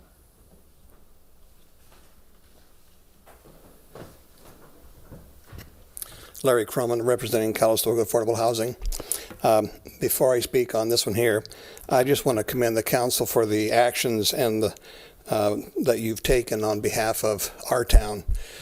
Doing a self-help is a big undertaking, and I think having the county and the community behind it is more than worthwhile. Getting affordable housing in any small community is a large task. And the hardest one is the self-help. What we're doing is far easier because our part is basically trying to find the money. Now, with the self-help, you're trying to find the community members, and you have a strong support of those. So I commend you on that. Our situation is that when we started the project, Greg is right that financing is one of the big parts. And we had determined that we wanted to do the financing locally as much as possible. And we did that. Except that when we got the plans completed and we put them out to bid, we found that because of the earthquake and the fire, that there weren't very many contractors that were willing even to bid. And that basically caused a large increase in the cost of the project. And so we met with the county, we met with our bank, we met with the city. We came up with a concept that we would try and do a matching. We've asked the county for $650,000. We've asked the city for $140,000 in addition, bringing up to $640,000. We have reduced the project cost by $300,000. We even took out our development fee, which is basically a payback to us, because we've been expending our own operating funds on this project. And so we've reduced that from 160,000 to 60,000. And we've asked our bank to relook at the interest rate and extend the life of the loan from 30 years to 35 years. And that yields another 100,000. The bank is still doing their due diligence on that. The county did find the application. It was because the person that works with this went on a medical leave. We turned the applications in. She came back. She couldn't find them, but I was there today, and they have found them. I think that we will be getting some money from the county. Whether we'll get the full 650,000 is debatable. I think they will. They're the ones that approached us concerning the grant, so I know that they are behind it. There's been a renewed interest in the county in having affordable housing up valley, and CEH has been a very instrumental part in that. The Housing Summit number 2, which is just held in Yountville, gave an indication that things are looking up for affordable housing in the whole county. So, but we're sorry for the delay. It's just that, I don't think it could be helped because cost factors for construction in the whole county are skyrocketed. So I'm willing to answer any questions you might have. So in your initial discussions with the county, I know that they have provided assistance for projects in Yountville and in Napa, a lot in Napa and definitely some in Yountville. And I don't think we've gotten anything from the county for any projects in St. Helena, at least in a long time. You just made my point that I made to them. Yeah, and so they did give McCorkle $500,000. Okay, all right. So that's good to know. And but based on your discussions, what's your sort of current confidence level, and what's your expectation of timing for them to give you a definitive answer? Well, this is a decision that has to go to the supervisors, okay. And my guess is it'll take probably at least a month before it goes before the supervisors. And I've met with several of them. I think it's quite probable we're going to get it because what the county likes to do, they like to come into projects that are ready to go but have run into financial problems. They did that for American Canyon to the tune of $2 million. This project is ready to go. We can't pull the plug on it until we have the financing solid. And if they will give us that grant and you give us yours, then we're pretty ready to go. On the cost side, my understanding is a lot of this is built sort of modular off-site and then brought in and installed with cranes. And those costs are set at this point, or could they fluctuate? Or do you feel pretty confident there? And also on the site work and infrastructure that's required to get to where you can, put the pieces together. What's your level of confidence in those costs? And where I'm going is, do you expect to have further cost increases that are unexpected as the market moves? Then could you end up with another gap? Yeah, well, or a cost overrun that you can't cover, and we get a exactly project. And that's been one of my concerns. In fact, I waited until we had the plans pretty well completed to our comfort level. Okay. We had a lot of, when you build a 3-story on a narrow lot, you have a lot of logistical problems from a construction standpoint. I got the bid again the last 2 days from the manufacturer. It actually went down $68,000. We have changed contractors because we needed a contractor who could do all the work, not sub it out. So that cut out a lot of overhead. Concerning the cranes and that type of thing, we got the bids in today, and I'm going back to revise some of those because I think there's still room to knock it down. There is still room to reduce cost subject to the building permit process. Stormwater management's been one of our big hurdles, And we feel we've now come up with a plan that the city can adopt. That will save about $150,000. So the direction we're going right now is reducing. And if we can pull the trigger and get going with it, then I think we'll be able to have stabilized cost. Is the property liened at this point, and if so, to whom and what amount? We have, right now it is liened. We have a lien on for $100,000 from First Community Bank of Santa Rosa. And that would be paid by a larger construction loan, $1.3 million. And that's all part of the first lien. Those dollars that have been lent by them have been used to cover project costs. Yes. But maybe I'm not understanding correctly. With respect to the $100,000 loan, it's liened. When does the loan expire? We've had that loan. We've had that extended about 5 times. It's now extended until February 1 of 2017. All right. Same lender that's going to Same lender. They will take the construction money, pay off $100,000. I see. So is their $1.3 million loan committed at this point? It's committed, but it's not signed. Okay. Okay. They don't want to sign and close it, but they've approved it at their credit committee. Right. They want to wait until you've satisfied the other funding Correct. requirements. Great. Okay. And we've asked them to, as I said, increase that to $1.4 million. And in meeting with some of the officers, they've agreed but it's up to the underwriters to give that final approval. So would they allow a second mortgage?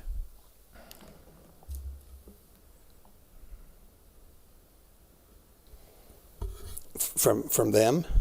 No, a second mortgage with respect to the city's, Well, the city is second in line right now. That they're not going to allow the city or anybody else to come on a par with them. Not on par. Yeah. A second mortgage where they acknowledge they're allowing a second, there's yeah. a lien and obligation and a second note, essentially. Yeah. Versus an assignment of I equity. think that's what we have in place, isn't it? Okay. Yeah. Okay.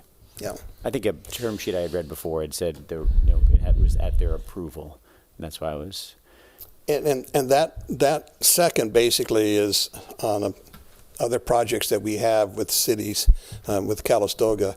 We pay it based upon the capital residual each year. It takes a long time to pay it back. Yep. But we do intend to pay that back. Okay.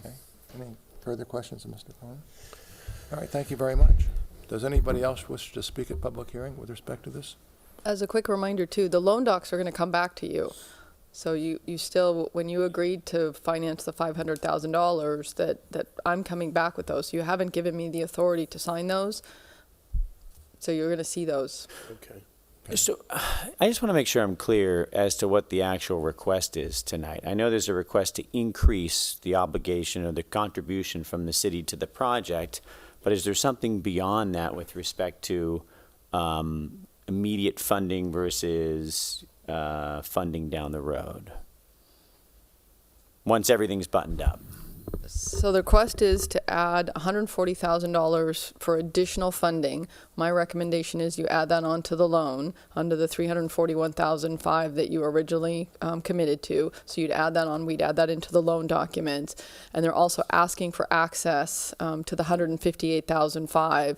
You only committed, but you haven't approved that it's more of a commitment versus actual authorization to draw down on the Affordable Housing Trust funds. And so they feel that now that they're getting ready to submit their application and permits, that those fees are going to come about, and they would like to be able to do the drawdown. So, but are you going to submit and try to pull? You need to pull the. I want to understand the sequencing specifically. Are you going to try? Do you need to pull the permits before you can close the loan, the larger loan? Well, that's a good question. I was hoping that we could, in the approval of the addition, that we could approve also the loan and that type of thing. Because once we pull the trigger on getting the permits, things in modular move quick. Okay, and it would certainly ease the process if we had full assurance that we were the approval of the agreements that the loan and that type of thing. It would help with the bank. It would help with the county. So if all of this comes together and we get approvals all the way around, then we can move as far quicker. The way something like this would normally be done in the private sector is a simultaneous closing of all of these different transactions, and so my concern is you don't have the county approved yet, and maybe it's a month, maybe it's 2 months away. I think approving something subject to conditions precedent makes all the sense in the world. So you have the tools that you need to get what you need to get done.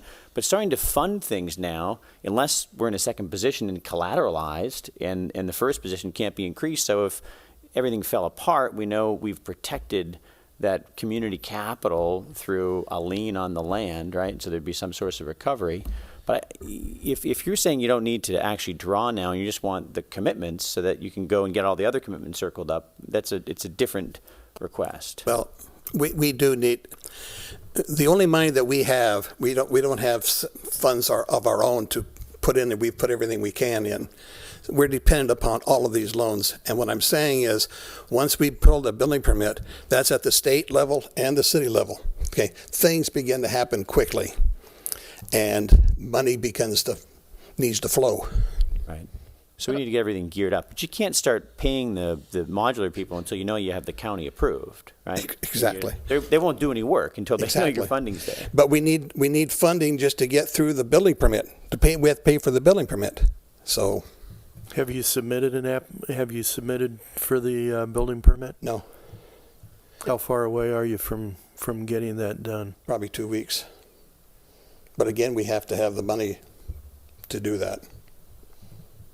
But keep in mind that the $158,500 is a grant. It's not the loan. That money is being granted and is not being repaid by Calistoga Affordable Housing. It's the remaining amount, the $341,500, plus if you were to choose to add the $140,000. Again, my recommendation would be that would also be a loan. Mm-hmm. But the $158,500 that Calistoga Affordable Housing is asking to have access to is a grant, not to be repaid. So can we allow? I mean, if certain things that need to be accessed now, like the permit fees, that I guess we take out of our housing fund to offset the costs of the general fund administration, more or less, right? Can we do just what's necessary now to give you the tools that you need to button everything up versus saying you have access to all 140? So whatever it's all 158. Correct. Right. Yeah. I'm sorry. Versus the 158. So it's the minimal amount now, and I mean, could we look at that as part of the loan potentially, and maybe even on an interim basis, so that again, if things blow up between now and there, we've acted in a fiduciarily responsible manner. You could absolutely you could change your resolution and add the $158,500 or any portion thereof into the loan. Absolutely, and we could put that all into the loan docs, and then we would bring those back to you. Yes. All right. Any further questions here? It's an option. I mean, it is an option. It's just paying it back on the other end. That's the. Mm-hmm. Well, that's way in the distant future, exactly. Anyway, and I think we get that. Right? And the 158 is not enough to pay for the building permits. So.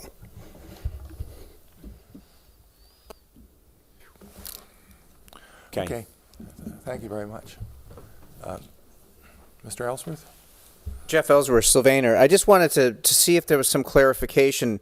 As we hear that St. Helena is in financial difficulties, I guess this is the Affordable Housing Fund, so it's separate certainly from the general fund. But if we're in a position to help Calistoga with this, is this something that's a back and forth type of arrangement? If we're in a situation that wants help, are we also in a position that we can ask Calistoga to help us when we need? I'm just a little confused about how the we've been talking about St. Helena's troubles, and and now we want to make a loan to Calistoga, which I think is This is not the city. This is not the city. This is a private, not-for-profit corporation. okay. All right. Right. Project in St. Helena. Okay. I apologize. I was confused about where the project was. Thank you. Okay, thank you very much. Any further public comment? Well, let me close the public comment. This is a very complex problem, without a doubt. And let me tell you, I am worried, very worried about this project. And I look at page 232 of 248. It says basically and this is written by Mr. Croman, basically the county and city grant of opportunity is the salvation plan for the project. In other words, that conveys to me a sense that, wow, there's no room to spare here at all, and maybe we're beyond that. And further, his chronology shows that acceptance of the county grant is needed before final presentation to the city council for agreement approval. And that seems to me to be logical, and quite frankly, it seems to me that we should not be considering a further matching grant unless and until the county says it is willing to go forward. And that gives us, quite frankly, the benefit also of county due diligence looking into this to see whether the project in fact can move forward. And I for myself, I would like that type of comfort before we authorize this matching grant. And I would like to see a closing with respect to the matching grant where we close at exactly the same time as the county. So we're all in this together at the same time. That provides me at least some comfort. I'm not a business person, and I don't, I find this very complex, and I appreciate your comments, Council Member Pitts, because you obviously see the flow of these documents much better than I do. But at the end of the day, at this point in time, I feel the risk is too great for us. Yeah. So there's a nuance here, though. We could conditionally say to show support so that he can go round up the rest of it, we would move forward with conditionally the additional dollars, right, that would be structured as part of the loan, so long as the county approves and closes their 650, and so long as there's a senior debt facility in place for 1.3 or 1.4, whatever it needs to be. Because guess what? The senior debt lender isn't going to close and prime the loan and pay off their loan without knowing that the budget is fully covered. They're going to watch that like a hawk, more probably than the county or the city, to be honest. Yeah. Okay. And so because they're in the business of making profit and they have shareholders. And so not that we don't have that same level, but it's a different mentality. So I think that we can do it conditionally and not necessarily expose us. Correct me if I'm wrong, Tom, but it needs to be very, very clear so that there can't be you said you would do this and then you didn't do it, and therefore we're seeking damages as well. So I think we can assuage your concerns and still show our commitment as a community towards the project. But I agree, we got to see that the entirety of the capital stack is there and the project can get built and completed, or there needs to be a high net worth person that'll say, I'll guarantee completion. If someone's out there that will guarantee the completion of the project, hell or high water, then that gives me a lot of comfort too. Otherwise, it's up to someone with a higher sort of rigorous level of underwriting to satisfy your concerns. Right? But I think it's probably the bank and the county. Well said. I agree with everything that Greg has said in terms of the conditional language. I'm just wanting to drill down a little bit more in terms of what it is that we're conditioning. Are you suggesting the entire amount, the $650 from the county, or just the $140 from the county in order to move forward conditionally? Well, The additional amount, we've already sort of conditionally committed to waiving the fees plus the $340 or whatever, so it added up to $500. We're talking about, and it's funny, is it $640 in total, or the county is $650 and it's matching, but we're at $640, so what's really matching? We got to reconcile that, whatever the right number is. But it's the conditional matching of the additional amount, subject to the county approving and being in a position to fund, as well as I think both are going to require that the senior be in a position that's ready to fund as well. Understood. I think that's the way to go, to condition it in that regard. All right. I also would like to see a title report at some point. I'm sure we'll get one before we review the loan documents. Yeah, when people start talking about liens and encumbrances and those kinds of things, I think our due diligence is to order a title report before all documents are signed. And while I was trying to be a little bit creative, we shouldn't be in the business of loaning on projects or making advances when it's the money isn't fully there, with the backup being a second mortgage on a property. It's just not the business the city's in, right? At least that's what my gut's telling me. And so keeping it clean and simple, I know it means you've got to find other sources to bridge this to where you have all these other conditions precedents set. But I think that's the cleanest and most appropriate way to move forward. But I think we can give you the support of, as long as these things happen, then we're there. The resolution needs a little work then if we're going to go in that direction, because the resolution that we have in front of us just says the County of Napa has agreed to provide matching funds in the amount of $140,000 should the city agree to the additional funding. That's on item L of the resolution on page 221. We need to clean that up a little bit and make sure that we Yeah, and We get what we it's 650. right. That's a typo. Jennifer, can you refresh the balance we would be at after the additional 140? Assuming that we're conditionally committed? It's about $500,000 in the Affordable Housing Trust Fund. Correct. The commitment we've made to our town, St. Helena, for the Brinkle Court project, the $500,000 that we've already committed to the Calistoga Affordable Housing Project, plus the 140 would leave a remaining amount of about $500,000. Okay. One question I had, in the resolution on the second page, on page 222, it says authorize the release of previously authorized funds in the amount of $158,500 for project expenses. The project expenses are just the permit fees and the waiver of all the other fees. So we're basically, the policy is that we are reimbursing our general fund from the Housing Trust Fund. That is correct. Because I noticed if you look at the paper trail of the different resolutions, the first couple of resolutions in 2012 and 2013, they just said, hey, we're waiving, and there was no direction to then seek reimbursement. But in 2014, they did say, and we will have it reimbursed from the trust fund. And I guess the question is, do we have to seek reimbursement, or can we just walk away from that? It sounds like it's your recommendation that we should be reimbursing our general fund for that. And is that typical? Because it's not really a waiver, it's basically we're just getting the money from somewhere else. And I noticed you put the word waiver in quotes. Right. Am I correct? That's correct, because waiver is not the right verb. We don't waive fees. If you don't want to charge a project like this, the normal fees that would be charged, it needs to be backfilled by the general fund.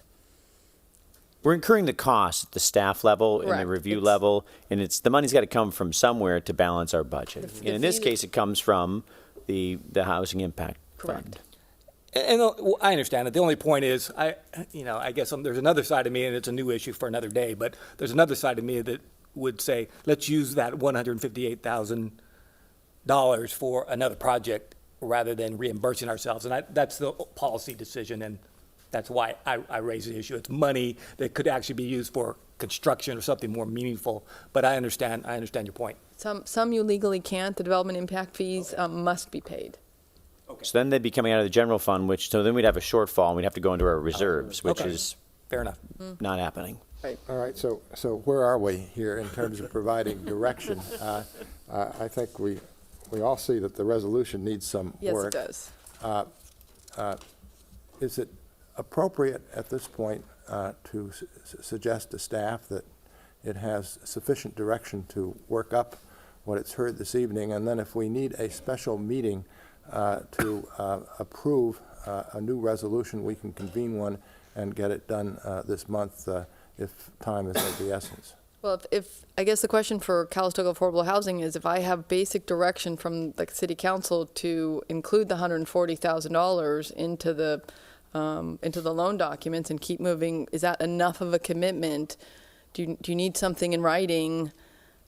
I mean, I could write a letter on behalf of the council and not have a resolution that says the city's committed $640,000 towards this project, pending final loan documentation, or do I have to have a resolution to do that? I mean, a resolution is really more for record keeping, and I mean, this isn't a. I think the one thing I guess is Would that be, what do you need? Do you need it in writing in a resolution? I need something in writing, frankly, that I can give to the county to push the county. Push the county to, Match. It's not a direct match. Chicken and the egg. It's a matching concept. Could you go to the microphone for me, please? but I could, It really helps when I can go to the county supervisor and say, the city of St. Helena has already put up and authorized their funds on the match. Right. okay. It puts the county in a, All right, so let's Position. look to see what adjustments we need to make to the resolution. So number L, on the, am I not on the right page? 222. 221, The 222. next.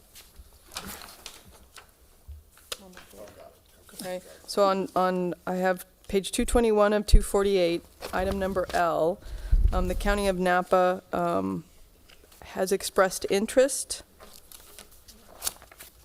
Is that correct? that's correct. In providing matching funds in the amount of $650,000. And should the city agree to this additional funding, should that be struck out then? Because that's not really, that's a factor, but we can take that line out. Okay, so we're gonna cross out, should the city agree, so we're gonna stop that sentence at 650,000, semicolon, and the additional money provided. I think we need to have a condition in the resolution on the second page. Some language says our agreement is conditioned upon the whatever. Approval of the county. Okay, so, Approval of the matching funds, but Approval of the county match. Well, and a fully capitalized project. Yeah. okay, so, And in L, it should say 650, not 140, correct? right. the what's, well, we're committed to 640, not the. No, the but ca- L is talking about the county, right? Yes, oh no, I said 650, yes. Oh. L is 650, that's correct. That's what the county has expressed interest in granting to Calistoga Affordable Housing, the 650. So if you go then to the next page on 222, approve Calistoga Affordable Housing request for an additional $140,000 to assist with construction costs. Source of funds for Calistoga Affordable Housing is the Affordable Housing Trust Fund and will total $640,000, which consists of the additional 140, as previously stated, 158.5 in fee contributions, and that 341,500,000 in a housing loan agreement as outlined in the resolution. So we need to make it clear that that 140 is an additional part of the loan. 140,000 will be added to the loan amount to total, and I put that in my notes. I have the total amount right here. No, I have the total. 481.5. 481.5, and contingent upon county grant and full capitalization, right? Maybe we should specifically call out the construction loan in the amount of, 1.4 million. Okay, so county grant and comma construction loan of 1.4 million, 1.4. right? And just add the suspenders in a fully capitalized project. And a fully capitalized project. So that would be the amendment to the resolution. We got to strike number 2. And we're gonna, you're not gonna allow the current drawdown. I don't think the council is supporting that. So how would the fees be covered then if he's gonna submit a permit and we've agreed to cover those fees? How would that happen? So I guess that's subject to the commitment from the county and the commitment from the Okay. senior lender, right? So, I think that's what I'm hearing. I mean, he's not going to be subject to any fees until there's been a plan review of his construction documents. So that'll take 2 to 3 months anyway. All that money's going into the general fund. It's not Yeah. going into anyone's pocket except ours. Right. Well, I'm we comfortable have been leaving told it we like have it to have is. the money up front. We when collect apply the for permit. We fees. collect the fees now up front. Oh, Because what happened in the past was we would have projects go through the entire review process and no one would ever come and pick them up. And so the city spent all that staff time and never collected any fees. So you could include in the motion to have those fees collected at a different point in the process. Well, you don't, I mean, until you know you've got all the money, you don't want the staff incurring the time and the expenses either, right? Well, Yes, We I'm- want to submit. we do. We need to get this project underway before the end of the year, so we don't go into a new year with new regulations and codes. Got it. Okay. That's a big So deal. I think that what you suggested would be perfect. yeah, I think so. Which is, That you would waive the upfront payment. You would waive the upfront payment Okay. of the. I mean, it's going to come out of our Suspension. fund over to our fund. It's not going to go through Larry to get to us, correct? I mean, either way, the city's going to Yeah. spend the money because we're Right. going to, if he submits his project, we're going to put staff time into it and we're going to work on it. Right. So that either gets absorbed by the general fund because it doesn't get paid for through the Affordable Housing Trust Fund, or you authorize the use of those funds that can be transferred over and then it's covered by the Affordable Housing Trust Fund. If he submits, we're going to work on it. So I think And that's so- fine. so- I mean, we can Well, agree to that. Well, I'm prepared to agree to that too, but I recognize the risk that we end up depleting the housing fund by that amount of money if the project doesn't go through. Or you deplete the general fund because staff's going to work on the project. so here's an idea, and I think we want it to be the housing fund money that's transferred over. But if the conditions precedent of the approval by the county and the bank loans aren't committed, and we're not shown evidence of that within 60 days, we cease work until we have that. So we have 60 days of exposure in terms of time, right? And then we sort of put the brakes on and if there's a problem getting those commitments. Does that something like that work? Well, from a timing standpoint, generally I agree with you, Peter, that 2 to 3 months is the normal, but we have already fast-tracked this thing and they're all ready to go for it. We also have to submit at the same time to the state, get the building permits from the state, but we're not asking, we're taking care of that with bank money type thing. So however you work out, we just want to be able to submit the permits and get that going. Okay. And we don't have the cash to do that. I just think if there's some caveat that says, hey, we're going to take the permits, we're going to set the money aside, but if there's not progress on putting the construction financing together, there's nothing, the whole thing's going to get halted anyway from a practical standpoint. And so we can, I guess, administratively just stop working on it if we haven't seen I don't know if we have to write it in right now, but you'll come back to us. I think you need to leave number 2 in because we have to have access to be able to draw the funds. Okay. But I don't know. And that just to restate it specifically, that means 158 coming from the housing impact fund into the general fund to cover the costs associated with project expenses incurred by city staff and consultants of the city, not CAH project expenses per se, right? That's what we're talking about in number 2. Right. Well, it's also the impact fees. I don't I don't know the Right. timing of those when they get. So those aren't impact fees are not costs that are incurred by city staff. It's something for the future. It's So impact fees, I don't know. I don't either. I don't know what kind of language to put in that would make it. Impact fees are paid when the permit is finalized and pulled, right? And they start construction. I don't know the exact timing. Okay. The instructions that we had that they are due at the time Right. that we submit. As far as I know, I think that's, we've moved a lot of that up to the time of application. Yeah. Because we've been hung out to dry in the Right. past. So we're trying to work with you here, but also I know. protect the concern you raised, right? Which is depleting the resources. And I think if we have some safety valve, we get, like I said, 60 days in, and things aren't looking good on the capitalization side, we don't keep expending staff resources in time. That's all. I think that's simple. Or we check it and we bring it back and I was going to say, wouldn't you want to know that? I mean, I wouldn't want to do that administratively, and so why don't you give me the direction that if there is a lack of activity on the part of Calistoga Affordable Housing, then I'm to bring this back, and then you can make the determination to cut off those funds. That's great. I think it's your policy. I don't think it should be done by me. Yeah, I think that's fine. And that could be at our first meeting in December, or our only meeting in December. I mean, because I don't think, will I know enough by December? Yeah. Yeah? I can give you a status.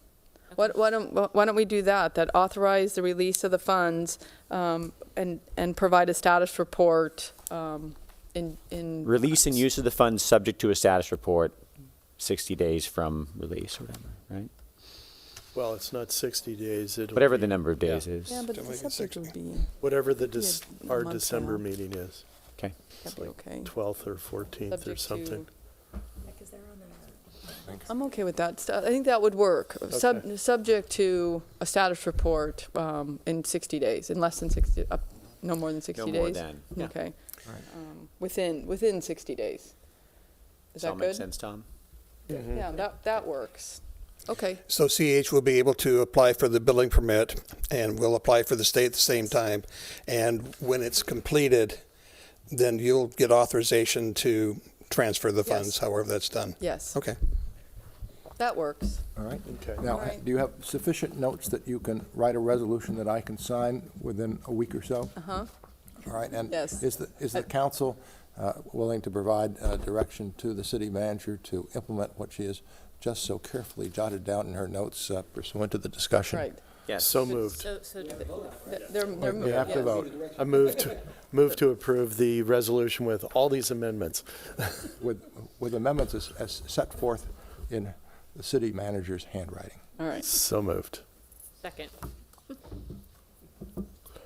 Vice Mayor White. Yes. Councilmember Kroll. Yes. Pitts. Yes. Doring. Yes. Mayor Galbraith. Yes. Thank you very much, Mr. Cramer. Now, that takes us to You need to go call Larry Florin now, right? all right. Our next item is No, Larry. Larry.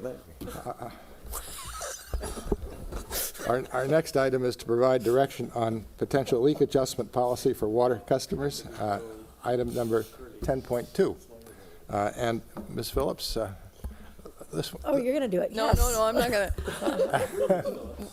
Tonight we don't have Steve Palmer. We don't have Ms. Prokosky, and another staff member is also down with. I think we're sharing the cold. So, Director Mitz is going to do the presentation on behalf of Ms. Prokosky, who put a lot of work into putting this Yes, policy she did. together. So, Mayor, council members, I'm going to ask for some direction on a leak adjustment policy, and this is for our water rates. So a little bit of background on this is many cities do provide a bill credit. So it's actually not a physical money they get in their pockets, but it's a bill credit to customers who do experience a larger than normal water bill due to a leak. St. Helena currently offers a one-time leak adjustment. And so what it is for one time, for the life of the water account, we will offer a leak adjustment for them. Right now, it is based on 2 tiers. Our current rate structure has a tier 1 and tier 2. And those are based on the consumption, and then the rates go, the usage rates go up between the 2 different tiers. The adjustment that we currently give, it's a credit between the difference. It's a credit between the difference of the cost of tier 1 and tier 2, and it's for usage only. So for instance, our tier 1 for usage for residential, I believe, is $4.18, and then tier 2 is up in the $6 range, if my memory serves me correct. So what we do is if somebody has more usage than typical, what we'll do is we'll adjust their bill down to the lower tiered amount. So right now we have some basis to be able to do the adjustment. The rate study that was performed by Hansford Consulting is proposing a non-tiered rate structure. So if this is approved, the change to a non-tiered rate structure would require a change in the current leak adjustment policy, because the amount that we do a credit for right now is based on the second tier. Under the new rate structure, any leak adjustments would need to come from the general fund as well. So that's something important to note, because the suggestion was to go away from the two-tiered system because the cost of us producing water, and Ms. Toole can correct me if I say this incorrectly, but the cost to produce water is the same no matter what because we take it from multiple sources all at the same time. Did I get that close? Okay. So our current guidelines for our leak adjustment policy is the circumstances are beyond the customer control. So it's not something where they were negligent, where they were careless, that they willfully went out and broke a pipe. So the circumstances do have to be beyond their control. It doesn't apply if we're under a water shortage or maybe a natural disaster condition. So that's something that we don't grant leak adjustments during those times. Usage must be 50% higher than normal use, and this is based off of a three-year average. So if we're looking at maybe your water usage in March, you had a leak in March 2016, we would look to see what the average is for the preceding 3 Marches. The adjustment that we currently do is offered as a bill credit. We do 1 leak adjustment is permitted for the life of the water account, as stated earlier. It does not apply to wastewater, so we do not give a credit to the wastewater. It's just for water only. What we do now is we do require proof that the leak was repaired, and typically that comes to us from a bill from a plumber that says exactly what the leak was, what the repair work was, and how much it costs for them to repair it. Another part of our current policy is that if they have to have low flow fixtures installed, or the property has to be on our current retrofit list for us to be able to offer this leak adjustment, because we still do want to encourage water saving measures. And then currently when we get a leak adjustment in, it comes to me and I'm the one who grants the leak adjustment. Some historical information on our leak adjustments that we've been doing. For the past 4 years, the annual average is about $2,300. So it's about $2,300 a year that we do provide in leak adjustments. Typically, we have between 6 and 15 adjustments per year. In 2013, the average adjustment was $191 per customer. In 2016, so we looked over a few-year span. Right now, we're tracking about $237 per customer for the leak adjustment. And then the median adjustment, so the midpoint, is $165 per customer, and this is based off of our 4-year average. What's the average of or what percentage are denied?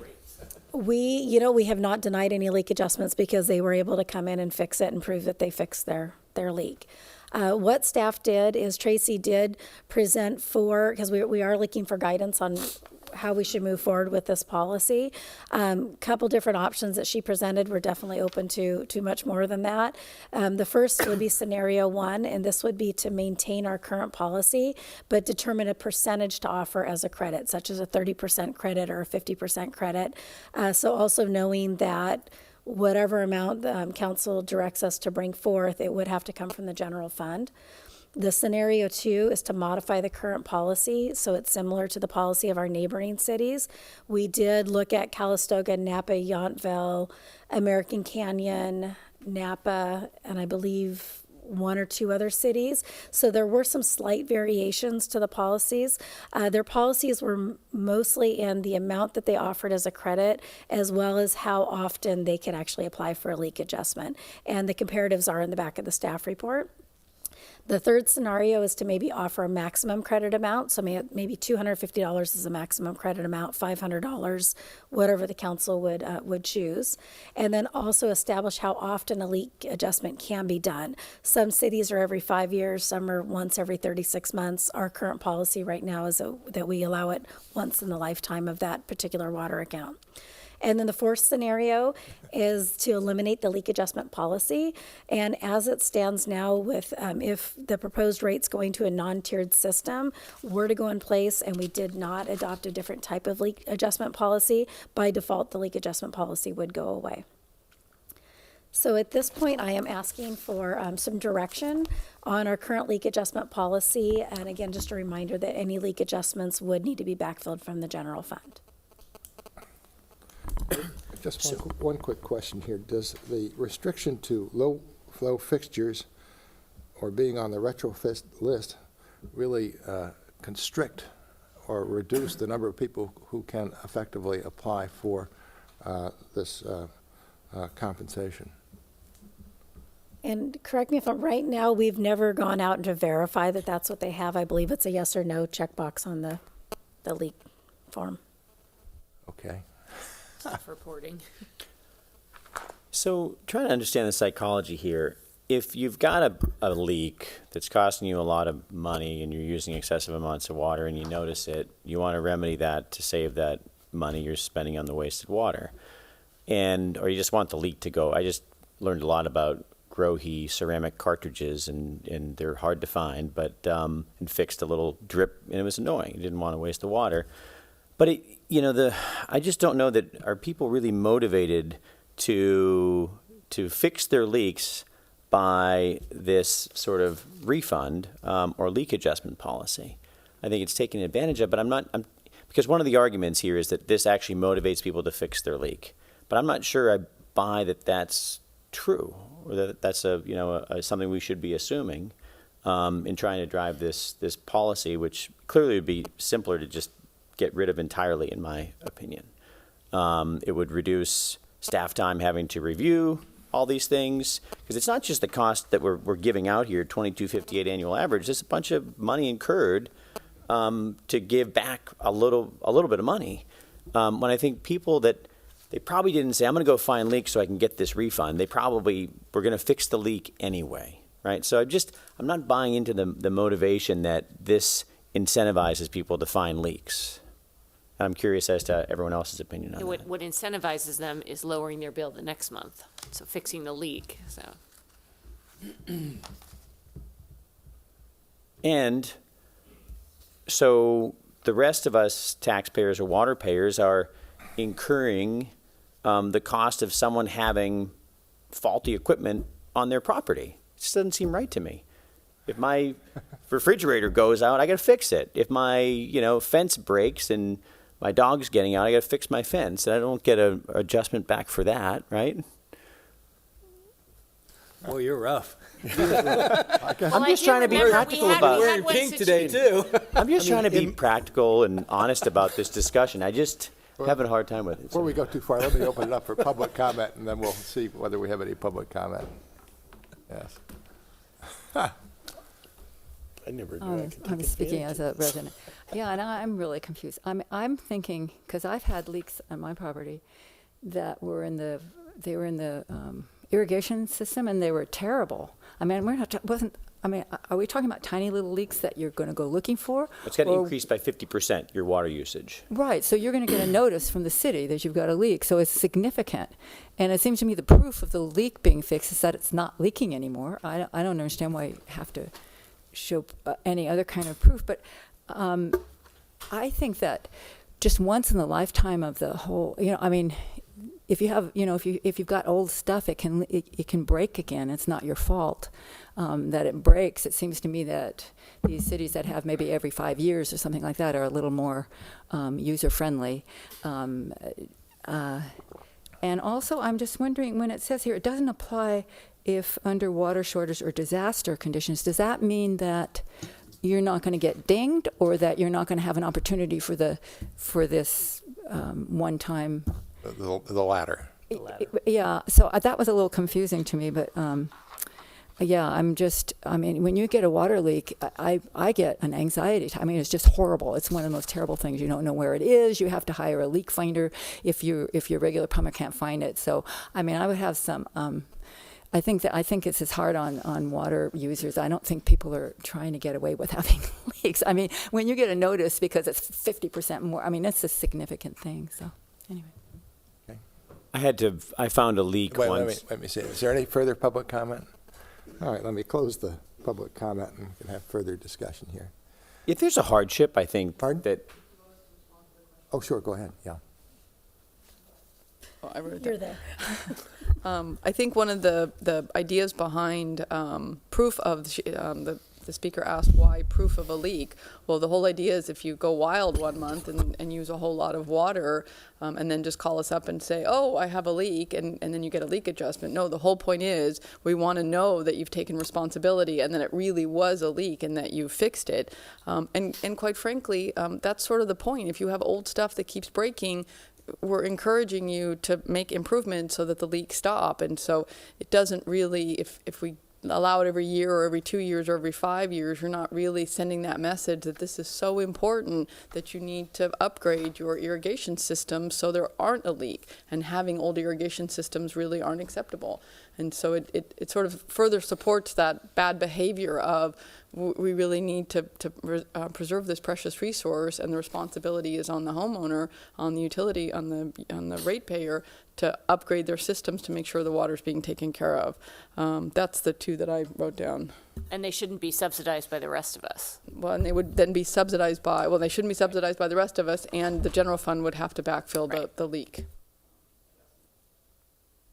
I can see where there's a hardship, keeping this around for hardship situations. I had a pipe that was busted in the front yard. It was an irrigation pipe, and probably from traffic walking over it, kids walking over it, and it was brand new. Wasn't Schedule 40, but it was white PVC pipe, and we had a month where it spiked up, and it was not easy to find. And but so I can see when that happens, having a hardship type situation, so that someone can get reimbursement for that thing that they can't control. It just seems like a lot of potential hours spent by staff for what seem like small reimbursements. But this is average. Maybe, if it's 6 people and it's $2,200, maybe one of them is $1,200 and the rest are, $100.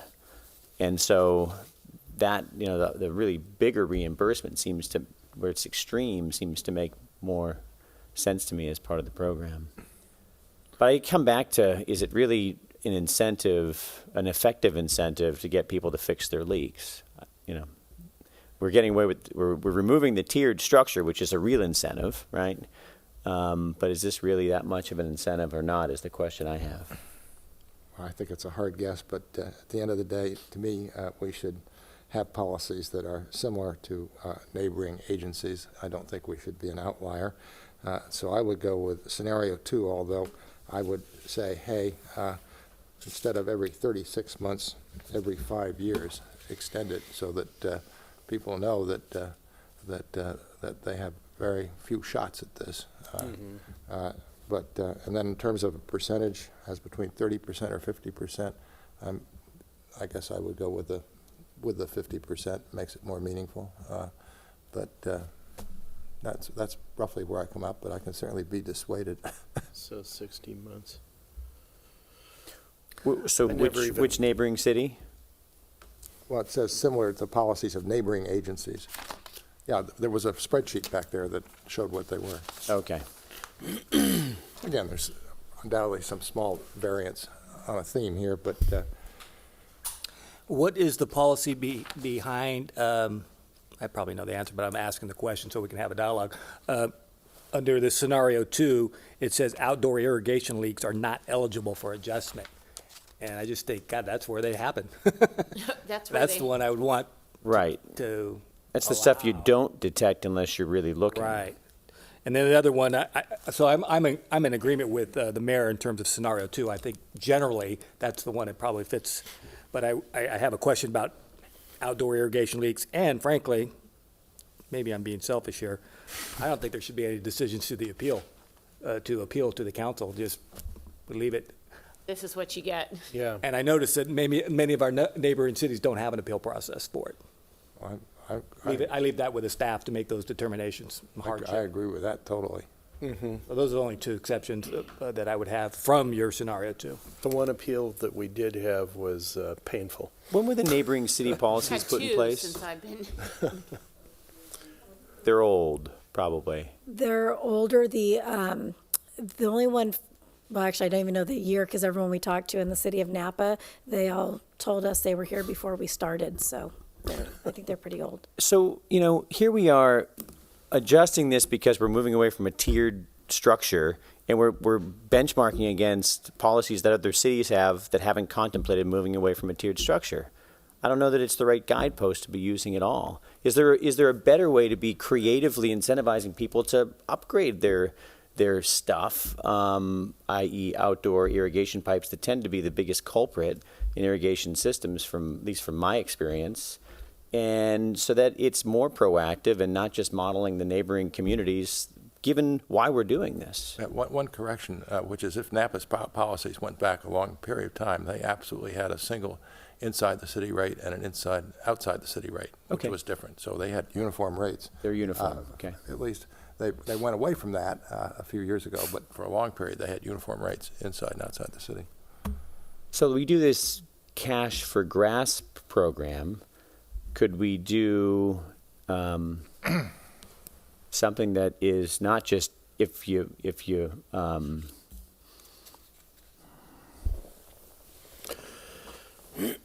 to not have the outdoor, to me, are we missing the real incentive? Because when an irrigation pipe breaks, it's huge. It's a lot of water. Yeah, I'm happy to eliminate that exception. I think you may be right about that. Yeah, I think Can we it's, also? That it's seems kind of you the same. sometimes with- don't even know. You don't even know. Remember the lady who had the pipe that had been busted by a tree, and she had like $1,800 water bills every month. It was crazy, and there was a pipe that was underneath, and tree had grown up and over it and snapped it. It was, The tree was having a good drink, that's yeah, for sure. yeah. So to me, that's the real hardship. That and if it somehow also incentivizes people to check their irrigation, but maybe that really comes back to our water conservation program and getting the education out there of like check your pipes and check your system and you know, maybe you look at the meter before you run your irrigation and see how many times that meter turns, because you can keep track and watch the little clock there. But get people to be more proactive as part of it, and not just focus on how we're going to, you know, adjust them for, you know, excess water usage that was out of their control. I mean, my sense is if you want them to really take responsibility for their own irrigation, you eliminate the policy and have them be accountable for their own water usage. No, I mean, that's when you're looking for accountability, you're sort of talking about two different things. If you're looking for accountability in a program, and we can certainly add education, we're just starting with some of the new initiatives that you approved maybe 2-3 months ago for the grass, Cash for Grass and things like that. I mean, it was No. For a waiver? I didn't even know it existed. Me neither. Me neither. I mean, I I've had water haven't either, leaks but before, and it was I sort of would what have you- never even thought of asking the city for a The problem is a lot of for, people uh, that credit. have acquired houses don't even know where the irrigation pipes run, the hard PVC lines. When we bought our house, the guy who owned it came by and said, "Oh, I've got this box. I took Polaroids, or I took pictures of and had drawings of where all the pipes were." And That's nice. it had been thrown away a week before he met us. So we ended up replacing all the lines because we knew it was way too much water, and we just had to redo it all. But it comes back to my initial question: like, does this incentive or this refund? And again, if it's a hardship where someone needs it because they didn't know, it's one thing. But I don't know that this is necessarily encouraging people to go out and proactively reduce their usage. Well, the policy, the first sentence here does provide that they can't be neglectful, negligent, willful. I mean, so there is that discretion on the part of staff to say, you know. And if you only get to use it once in 5 years, then it's not going to be, Right. you Yeah. know.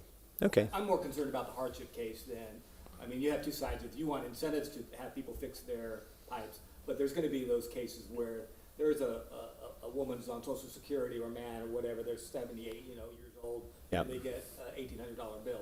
That's Mm-hmm. we have to adjust for that. I agree. So, But we have to also be careful. We don't look at income. So when you're talking about hardship, anyone can ask for this leak adjustment. We do not look at people's financial circumstances when we do this. So they still that's need all to satisfy these other things, though. So, yeah.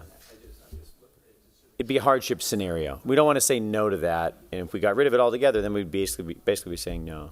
I think it's too harsh to get rid of it altogether. Yeah, quite I agree. frankly. So is it 30% or 50%?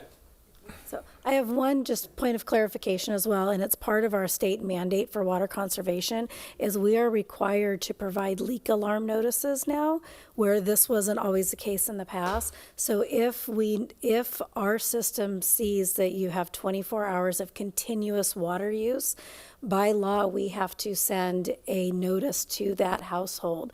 So the chances of them being notified of a leak a lot sooner is better now, because if it shows 24 hours of continuous use, which would indicate a leak, we are sending them notification.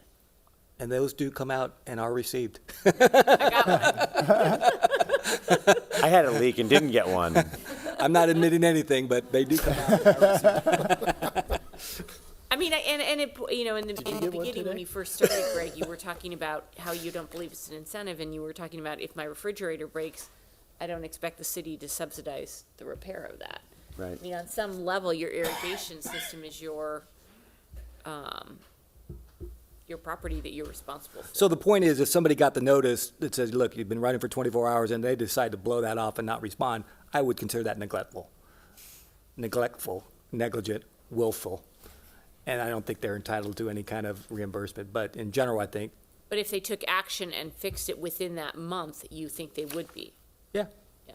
Yeah. But if they got the second notice the next month, Yeah. would they be, would be?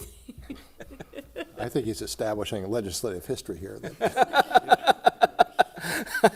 But let me see whether there's a consensus that we can go for scenario 2. We have the one leak adjustment every 5 years. We eliminate the one dealing with irrigation systems. Where is that? That's 1, 2, the 4, third. It's the third bullet point. We eliminate that one, and we go for the, I don't care, the 30% or the 50% credit. 50%. 50% credit. All right. So has everybody agreed to that? How about the appeal? And no appeal. No appeal. Yeah. Never bring it to us. All right. Is that sufficient direction on that one?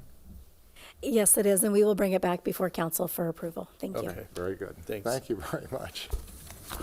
Okay, Ms. Mitz, you bring up the end of the meeting here, as is wonderfully often the case. I'll just consider myself last in the lineup. I think that's good in baseball, or is that bad in baseball? So I'm here to give you the first quarter, the 16-17 finance update. So our general fund revenues, so these are our revenues collected through September 30th, 2016. We're just at a little over 1 million. This represents 10% that's been collected to date. And doing comparisons with other years, we are on track with our estimated revenues, as well as we're in line with the previous fiscal years. General fund revenue, the categories, I think we've gone through this a lot, but those are the categories that contribute to the general fund. And you can see on the left-hand side, the column is the revenue source. The next column is the revenue, the 16-17 adopted budget. So you can see it's 10.5 to almost $10.6 million. What was collected Q1 of 2015-16 is $995,000, so about 1 million.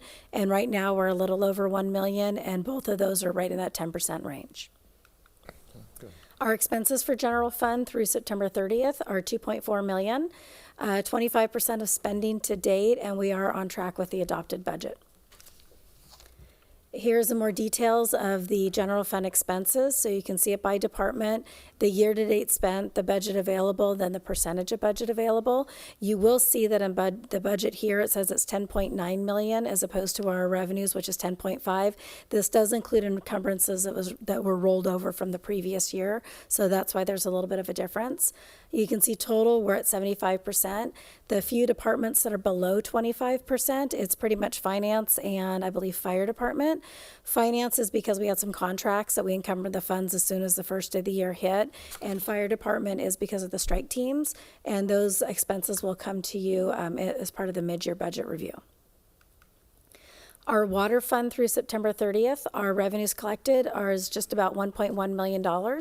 We've collected 29% to date, and this is on track with our revenue estimates, and it's in line with how much we've collected in previous years. Our expenditures are at 1.6 million.